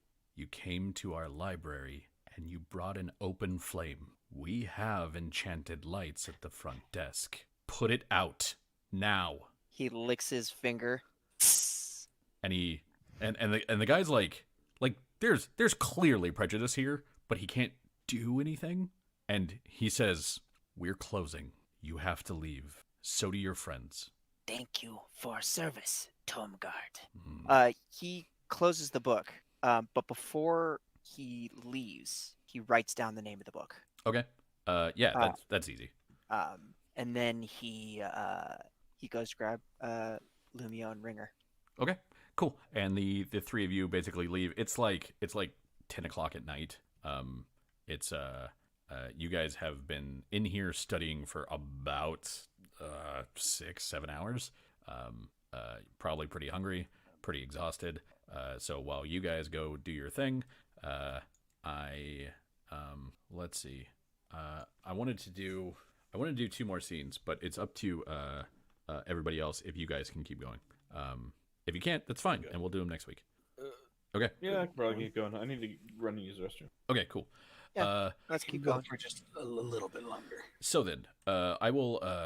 I'm probably going to end on the one with Zeract and Dillian. So I will jump to Dandarin. Dandarin. Hey, after helping them out with that, I am going to go talk with Urine. Okay. So you find Murin on the second floor, and he's basically just sitting in a chair over here. Tutark's back. Yeah, he's just sitting in a chair over here. He's got a stack of papers and like ledgers and an abacus on the table in front of him. He's also got a bottle and a cup. The cup, which is it's glass and it's full of 3 fingers of something, and he is not necessarily looking into or looking at the papers that much. He's sort of just staring at the fire. I'll kind of just let myself in and make sure that he sees me, and I'll go sit over next to him. And he will just sit there for a bit, and then he kind of picks up the cup and he drinks all of it and puts it back down and fills a couple fingers of it for you, and he just sort of slides the cup over to you and puts the bottle in front of himself. I'll take the glass and kind of tip it to him and take a big old swig. He's basically got whiskey. It's nice, but it's whiskey. I was talking with brother earlier. You seemed to share some of my sentiments about this city based on the daggers you were stabbing into his back with your eyes. And he says, "Yeah, probably could have hid that one a bit better, but it wears on you, especially when he's so damn blind to it."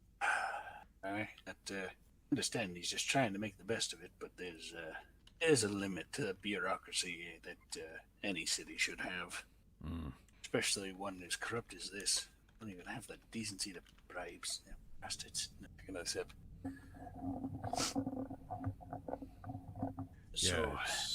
It's rough, and I don't know that.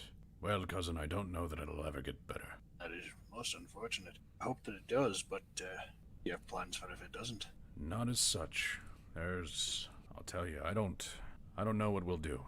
I really don't. It's, we've got everything in here. Everything. I understand that, your father was the type to squirrel a bit away. Make sure that you didn't, go without. But, ours wasn't. Most of what we used to make this, we put it in. And all of that is quickly dwindling. Do you have any thoughts on that? Perhaps ones that you don't share with your cousin Murgi? Murgi's, he gets really caught up in the excitement of it, the majesty. He thinks it's some sort of adventure. He's wrong, but you can't tell him that. He won't believe you. He won't believe any of it. He wants to be part of something great, something. He wants to make the next innovation, the next lightning rail, the next goddamned Warforged. He's not a man who's satisfied with doing good work repeatedly. He's the kind of man that will innovate, even if it tears him apart. He's blind to the damage it's causing others around him. There's that, yeah. I would recommend that you don't spend a lot of time here. Well, I hadn't intended it. You're still, thankfully, I know you've got a strong arm. And, like, when he says strong arm, he does not mean that you're strong.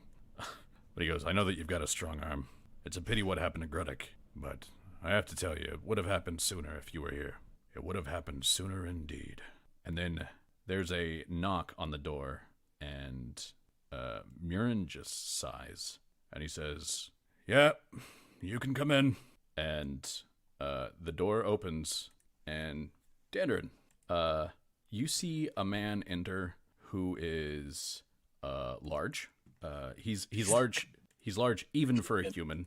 He's bald. He's probably about if he's 400 pounds, it wouldn't surprise you. But he carries it like it is a lot of muscle. And he's wearing a suit, but his right arm is either sheathed in a Warforged arm or has been replaced with a Warforged arm.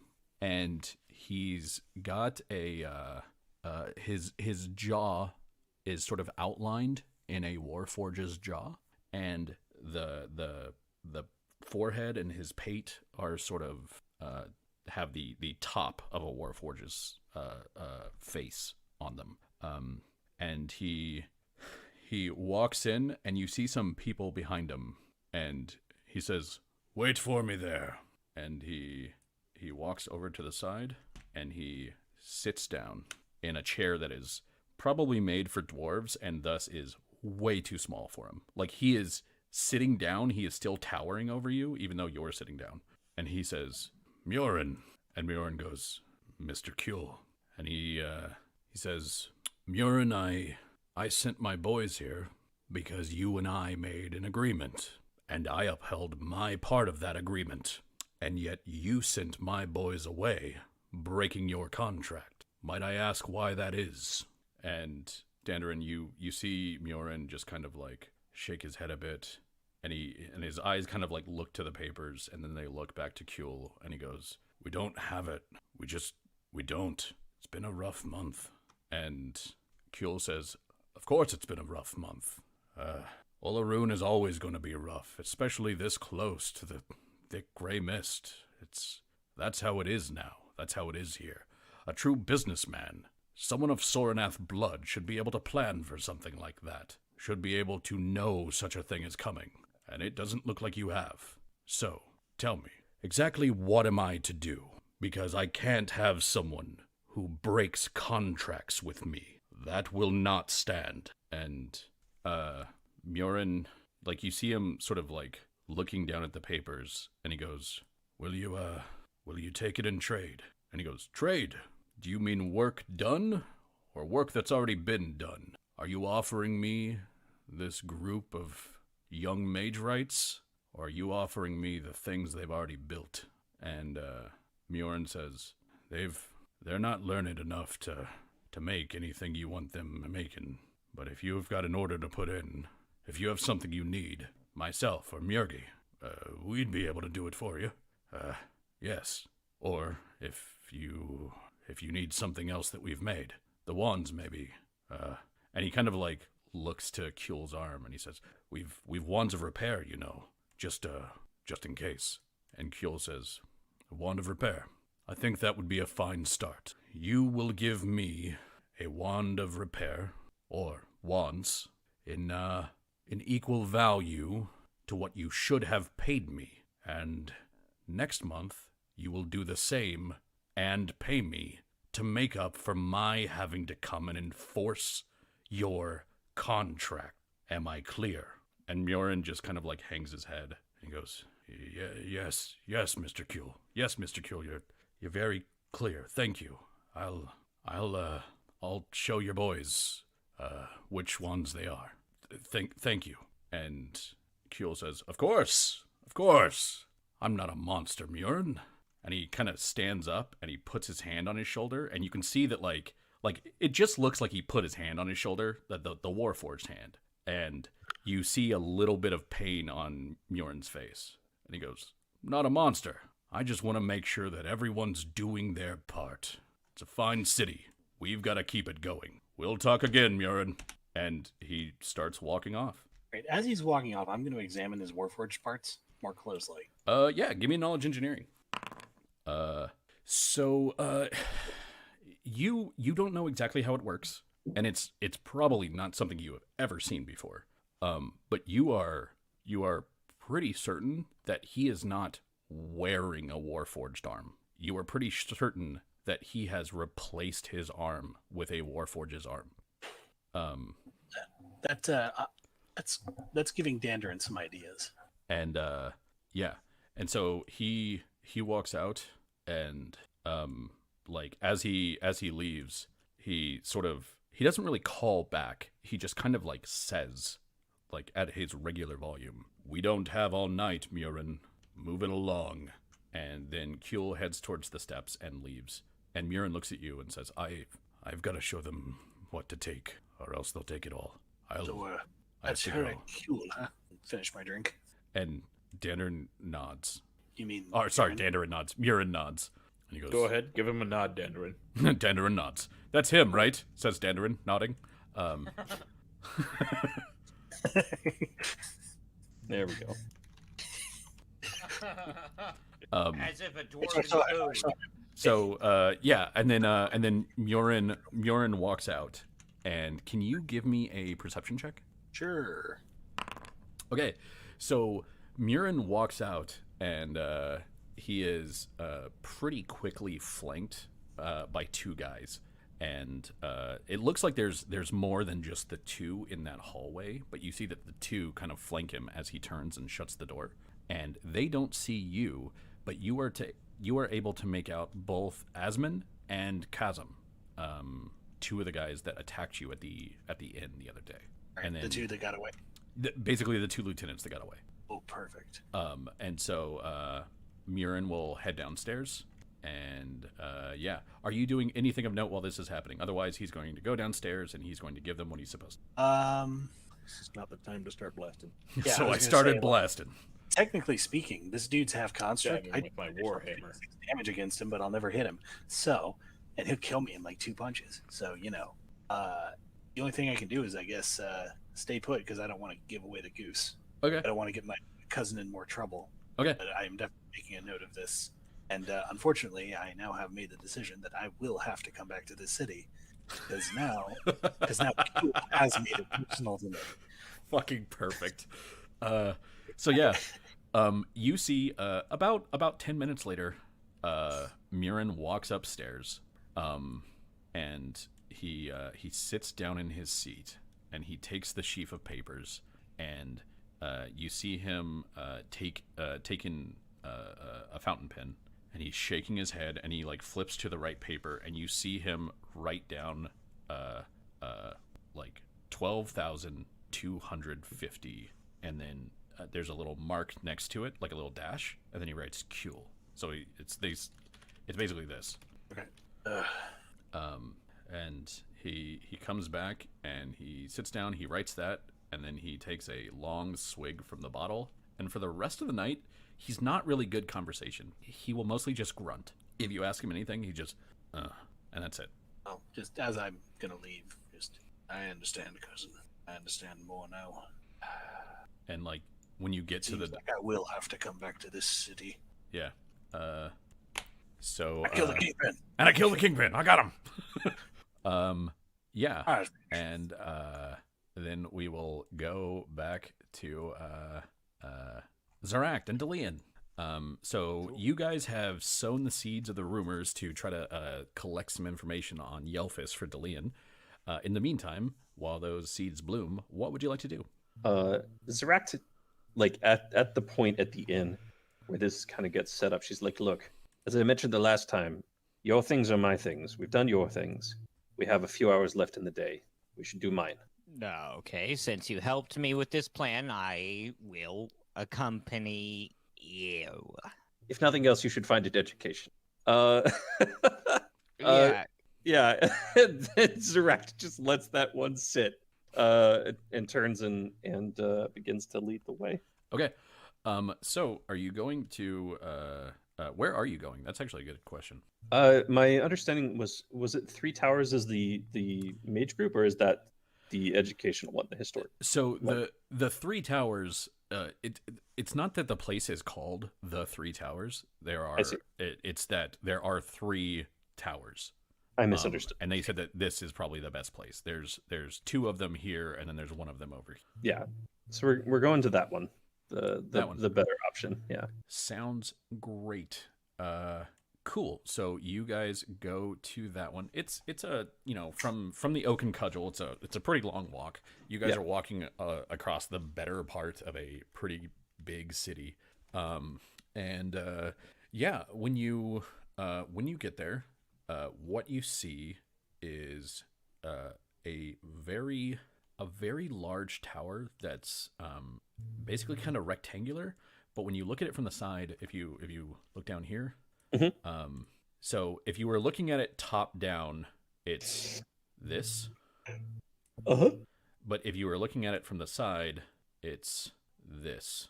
Like, Interesting. Like Okay. it sort of goes up about 4 or 5 stories, but then like it continues about another 3, and the stories just keep getting more and more slanted. And yeah, the other thing that you're noticing as you're kind of circling the base is that there don't seem to be doors, or windows. It's sort of, you were directed here, and it's pretty large. It seems to be sort of one large, seamless block. Okay. At this point, having circled the building, would it be possible for Zarak to make a perception check to see if there are maybe less on the building itself? Because a good wizard is going to think about like how to hide a door. But Yeah. looking for pathways on the ground, looking for signs of disturbance in the nearby area. Okay. Yeah. Go ahead and give me a. You can give me either perception or survival for that. I'd like to assist if you do perception. Let's do perception. Okay. Go ahead and roll your assist. I do don't. not assist. You sure don't. That's okay. I'm also very good at perception. Okay. That's good.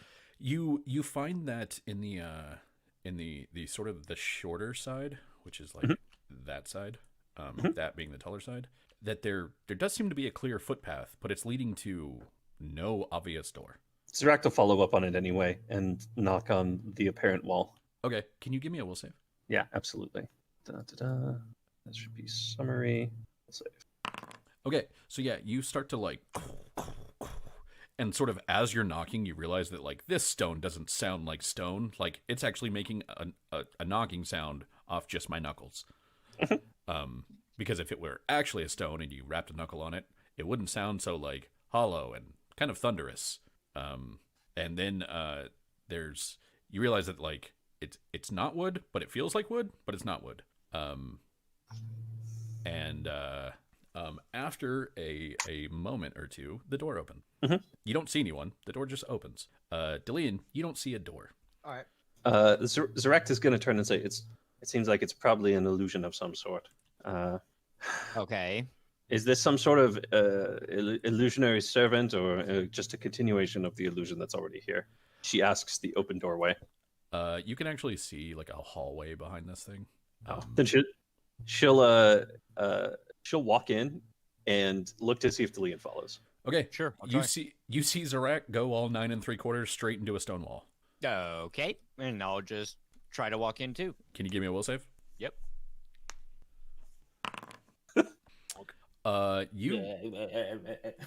So because of various bonuses of like someone directly telling you, "Hey, it's fake," you actually do make it. Nice. But it's very barely. When you touch it, it's like this is a solid stone wall. I don't know what she's talking about. Like this is clearly a solid stone, and then you kind of like fall forward a little bit, and you're just in this hallway basically. Yeah. I'll just look back and continue saying what I've been saying the whole time. Okay. And yeah, the two of you are in a hallway. It looks like there's some sort of a foyer further on. There's some stairs that go up. The stairs are not like the sort of like circular tower stairs. They're very like bricky and blocky. Like it's sort of like having a spiral staircase if it was made entirely out of like Legos and thus nothing about it was spiral. Sure. So what are you guys doing? Foyer seems like the polite place to go. Okay. So heading there first. Cool. You go to the foyer. There is a couple of chairs. There's a nice little coffee table. There is a hearth, and there is a drink being made for you at a wet bar. And then the drink is finished, and then there is another drink being made for you. And then the 2 drinks are placed onto a serving platter, and then the serving platter moves across the air and sets itself on the table. And then it moves back, and it starts to make a 3rd drink. Thank you, she says to the air. Well, this assuming- is service.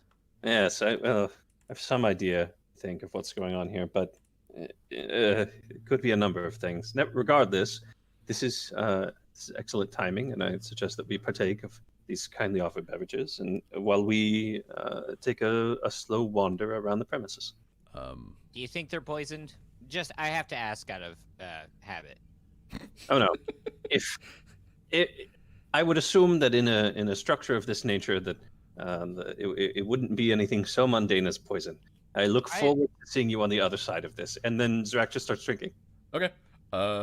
Yeah, it's basically like fruit juice, like like not of any distinct fruit, but there's this weird sort of thing that happens with it where it kind of like bubbles when you drink it. That's just fucking unnatural. Yeah, it's like That's the line? Zarak encounters carbonation and goes, "This will not stand."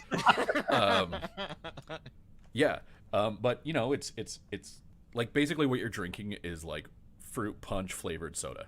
Yeah. And it's weird to someone who's never had carbonation before. This is really odd. It's the high sugar content, the carbonation, like Zarak does that thing where she kind of clears her tongue and she's like, I don't know that I like this. It's different. I'll give it that. I'll drink and kind of like, you know, you suck on your teeth when it's like you've had too much sugar and they're all fuzzy. I do that. Yeah.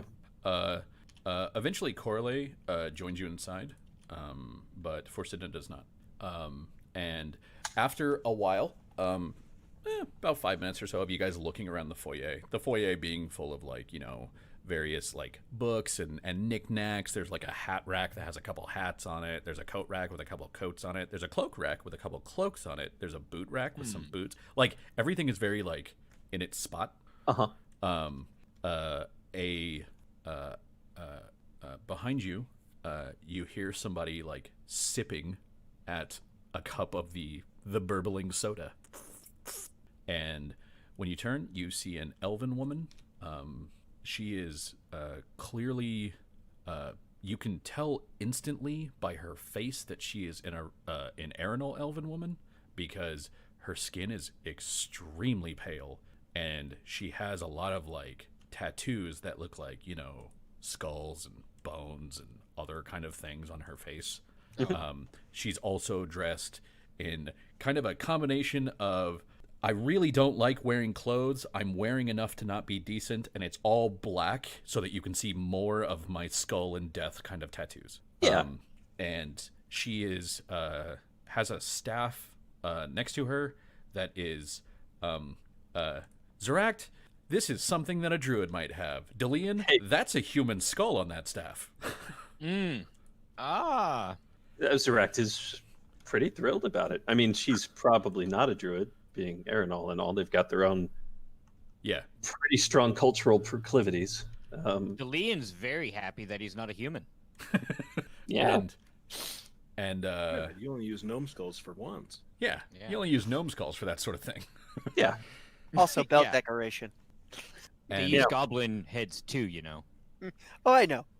I'm just, okay. Yeah, but they're wider and they have the pointy teeth and they have that one lopsided thing where they don't make good. Never mind. Look, it's a practical use. It's gonna go to good use. And she takes another sip of her drink and puts it down, and the drink begins to remake itself and refill itself. And she said, "Well, I have not had visitors in quite some time. Exactly to what do I owe the pleasure? Most stop at the door." Well, it's been some time. I'd say some time is accurate since I've been in a city of this size, and I needed to catch up on some reading. I was pointed in the direction of this location. Certainly, the door is foreboding, but not extremely difficult.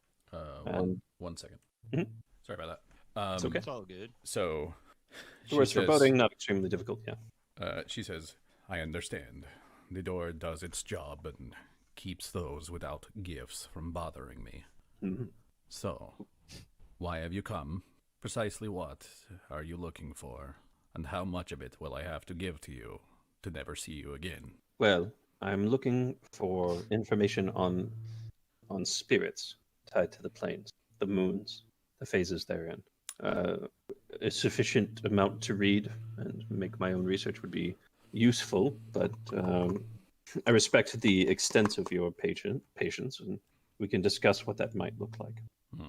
I can potentially put you to work answering a few questions that I have during your research. These are things that I could likely look up myself, but to not have to do it would save hours that I do not wish to spend. And she looks down to you, Dillian, and she says, "And you? Why are you here?" I'm supposed to find this educational. Sirax just has a huge smile. Do you want to tell her, or shall I? I see no need. Well, All right. then I hope you get the education that you are looking for. Yeah, same. I imagine that this Denise mercenary bears the mark and thus is guarding you. Yes, I've contracted with several of them. It seems she's was capable enough to enter, which is appreciated. While there's no threat here necessarily, it's a good indication that she intends to uphold her contract, as she's done more than serviceably well thus far. And the Aeronal elf kind of nods to Corley, and Corley nods back, and she says, "If I find that you've drawn your sword in my house, I will have all of your veins leave your body and carry your sword outside." Delian audibly laughs at that. And Because the ostentatiousness of that threat is just so flabbergasting. and Corley kind of she looks nonplussed. She just kind of nods, and you hear her say, "I understand." Sirax, she's just kind of nodding along. She's like, that's totally a thing that she could probably do. That's, yeah. Yeah, and I have never heard a worse threat. If you do anything, I will have your veins leave your body. It's just fuck me running. and the Aeronal woman says, she goes, "But as long as you are in my house, you will be considered equal to these new students. If you wish to partake of anything that I have as they are, you are welcome to it, but I expect that you mind your manners. I know that those of the houses do find that rough." And Corley sort of nods again, and the woman turns. She turns very abruptly. She goes from facing you to facing 180 degrees away, and it looks like she didn't really move. Yeah. Maybe perception had to catch up with what her body just did. And then she goes and she starts climbing the stairs. And from down the hall, you just hear, "Follow." She's a very pleasant sort. Sirax is just well, you have to expect a measure of eccentricity when you have somebody who's as established as this. And a very, very tall measure. Mm-hmm. Immeasurable, maybe. I suppose it depends on what facilities you're using to try and stack up to it. So different circles. You guys are just talking about man, she's really weird, huh? Yeah, I thought she was weird too. It's one of those points where Zirax is just she's not necessarily taken aback. She's seen some weird shit, but this is definitely in a whole different bucket. And this is a different kind of weird, bud. Yeah, she's she's forgetting the fact to a degree that she should be throwing insults and subtle jabs and less subtle jabs, and she's just fuck, that's weird. Okay, cool. So why am I wearing boxing gloves? And so she leads you up to the fourth floor, to the fifth floor. So you guys walk behind her as she is making these very weird, completely right turns. And again, it's a weird thing. Your perception has to catch up to the movement. She is almost stock still every time she turns, and it's like her body is sort of jumping to catch up with what she's doing. Mm-hmm. And she takes you up to the fifth floor, and you see that it's a library. It's Is there a way that I can like ascertain how she's doing that? You can give me a. Do you have knowledge arcana? I do. Roll knowledge arcana for me. Oh, I hit the wrong tab. That's cool. Uh-oh. Panic tabbing. Oh, jeez. Oh, God. That was... Oh, I'm glad you guys couldn't see this. Man, that was stressful. Nice. You've heard of wizards doing sort of similar things like this, especially Orion wizards or wizards who come from one of the houses with a mark of shadow. And basically what it is that she only seems to be walking in straight lines.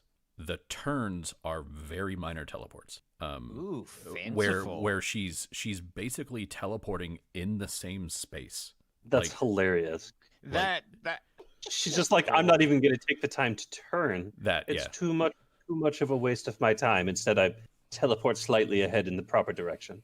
That's cool. And so you guys follow her up to a library, which has it's still the square-shaped building, but it looks like this is the top of the square-shaped building. And there's sort of a big table in the middle with a bunch of lamps and like laboratory equipment.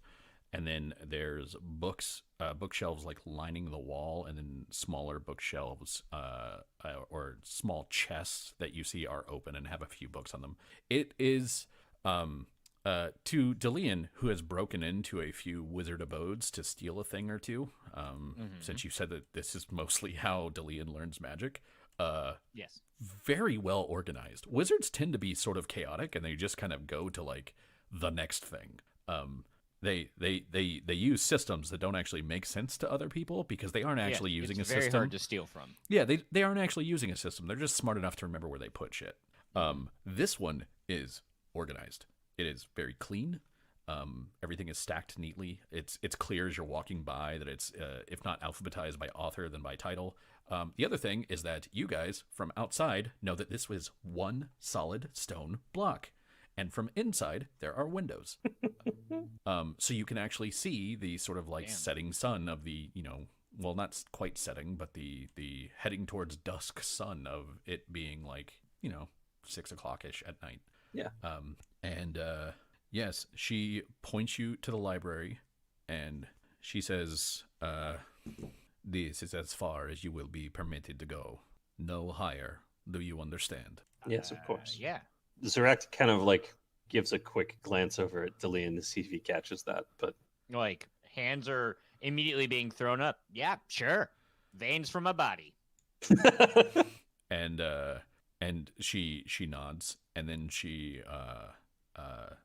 Zorak, she walks over to a particular tome and pulls it off of the shelf, and then she sets it down, and you see her kind of very precisely flip it to about 3/4 into that book. And she grabs basically a paperweight, and it's one of those where it's like it's half paperweight, half sort of magnifying glass. And she puts it down so that it is hovering over one name. And she says, "This is your task. You want access. I want this information. I know it's here, but I have other things that require my time and my efforts." to which extent, if we can be permitted to know the question or rough area, that may help in ascertaining other tomes that may be of use. And she just points, like she points to the magnifying glass, and she goes, "This is the information I have discovered thus far. It is not much, but it should hopefully help you." Very well. And she looks to you, the three of you again, and again reiterates, "No higher," and then walks to the steps, doing that sort of like blink, turn, and walks to the steps, and then starts going up. So what's the name?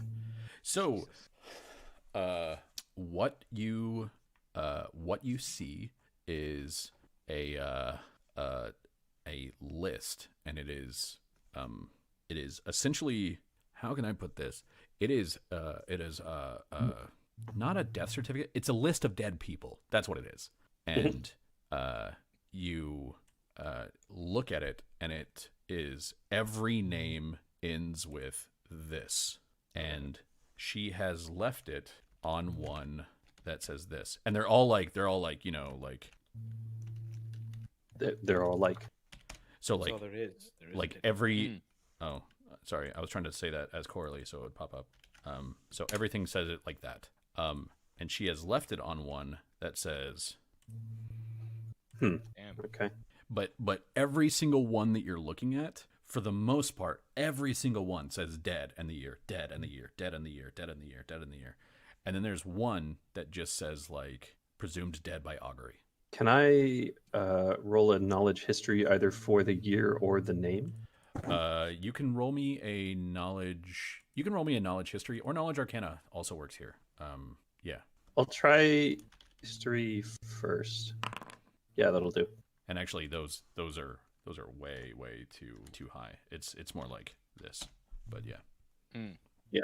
So just based on the year, what does Zerect know that happened around that timeline? So, there used to be another dragon mark, and now there ain't. Like that. That's basically what Zerect knows. The mark of death was completely wiped out. Okay. And that's what Zerect knows. It was completely wiped out.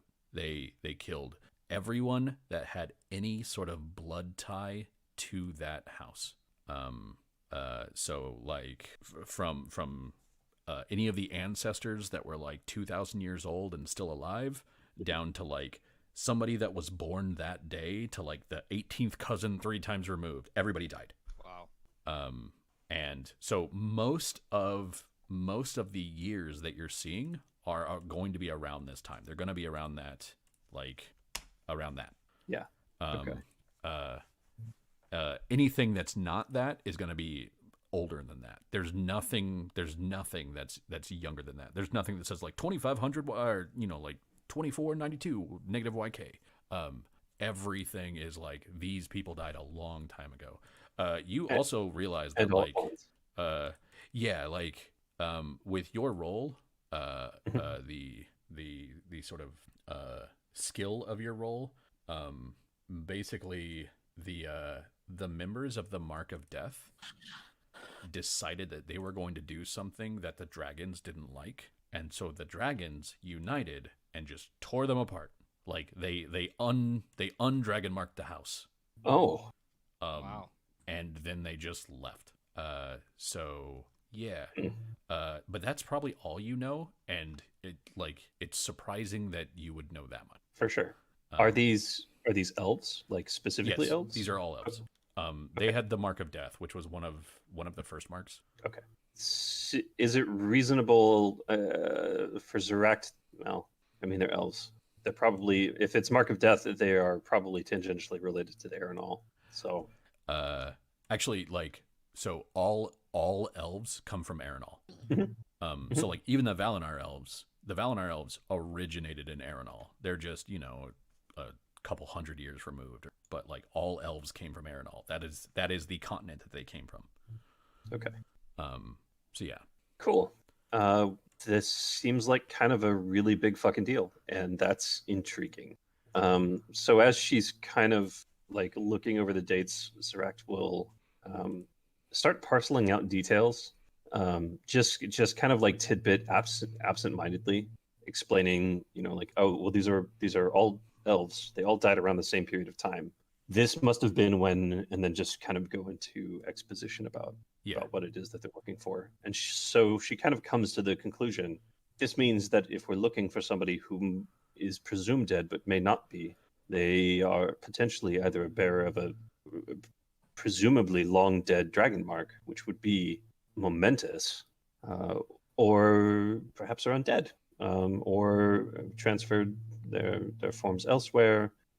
Something interesting, certainly. I think I know where to start looking for this. Delian, can you help and then she'll start listing like books that are related to like this kind of timeline, any histories from this year. Like let's start digging into looking for any mention of this family so that we can build a real quick family tree, figure out who this guy was related to, and then find books that might fit into that subsection of the family. Okay. Go ahead and give me a research roll. This is going to count as a large private collection library, so you get a +2 bonus to it. Okay. Is that accounting for the feat? Whatever the feat gives you, you can add in. Okay. So that doubles the bonus. Okay, so you get a +4 then. Cool. I'm just checking to see what that. So it's knowledge, any research. I think I'm going to stick with knowledge history. So we'll do that at a +4. Okay. Jesus. Yeah. And Delian, if you have any knowledge skills you'd like to roll here, this is like the place to do it. It's a library, so you can like study stuff. Yeah, probably knowledge arcana, honestly. Yeah, go ahead and roll it with a +2. Find some good books to learn. Oh, there's a bunch of shit in here. Yeah, undoubtedly. So her magic definitely has a propensity towards death magic. But the way that the Arenal do death magic is different from like the continental wizards. And she has in a very precise hand scrawled a little bit in the margins of some books, or like attached additional notes that like are bound to the book as you bring it out. So you are seeing that like Arenal death magic isn't just death, necromancy, evil all the time. Like they're basically able to use like they view like death as part of life. It is very much a rebirth kind of thing. And so you're actually like finding a couple very interesting ways of like, you know, like necromantic healing, that sort of thing. That's kind of cool. And yeah, it is for Delian, whose magic mostly centers around darkness, but who doesn't necessarily use it for the same sort of like dark evil sort of things that most people who had darkness-based magic would use it for. It is kind of in line, not exactly, but close. Yeah, I'd probably like write some stuff down. Okay. So like similar methodology but different field. Yeah. Basically. Zeract, you are able to find a little bit. Like it's like a mention here, a mention there. You're not necessarily finding more that I told you already. You're just finding some things that confirm a little bit of what I've told you. But that will also work as a history task check. Cool. So you will be able to make or count that as one of your tasks for a spirit. Oh, fantastic. Okay. But it does reach a point where the two of you need to like, we should probably get going.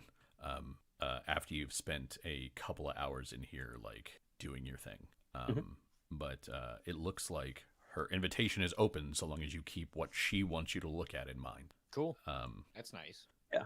So yeah, the three of you leave the tower and come out to find a standing stock still at attention for Sidna, standing in such a way that she is sort of like doing her best to like look at the door, but also like look at the street. And you are able to start like either heading home or to the Oaken Cudgel or whichever you'd like. Where would you like to go? The Silent Inn. The Oaken Cudgel is a fake. Okay. So the four of you start walking along the street, heading towards the back to the Simple Silence, and I need you to give me perception checks. All right. All right. So Zeract, you basically realize that this is following you right about the time that it's pretty close. It's within about 15 feet. There is a carriage that is actually pretty large. Look, coming down the street, and when you guys turn, it seems to turn too. When you guys turn, it seems to turn too.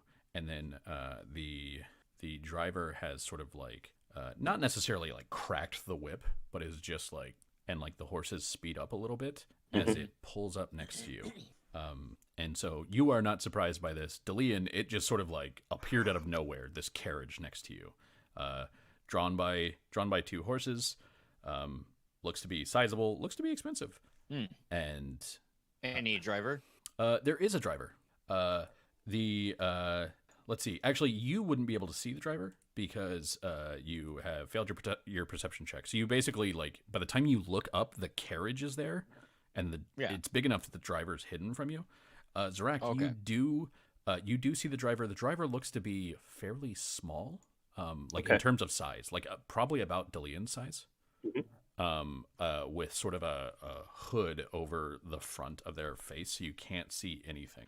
You do see hands coming out of the sides of this cloak or robe or whatever it is, and those hands look to be black. And I mean solid black, like night sky black. And the door to the carriage opens, and there's a voice from inside the carriage that says, "Shafter, Gnome, get inside." And I think we'll pick up there next week. All right, sounds good. Yeah. I just Yeah, remember that dude, the pig guy? yeah. Okay, so I do want to thank everybody for watching. It's been pretty fun, and we are going to sort of log off and do our post-game talk real quick. But thanks to everybody for stopping by, and we will see you all next week. Goodbye. Good night. Bye.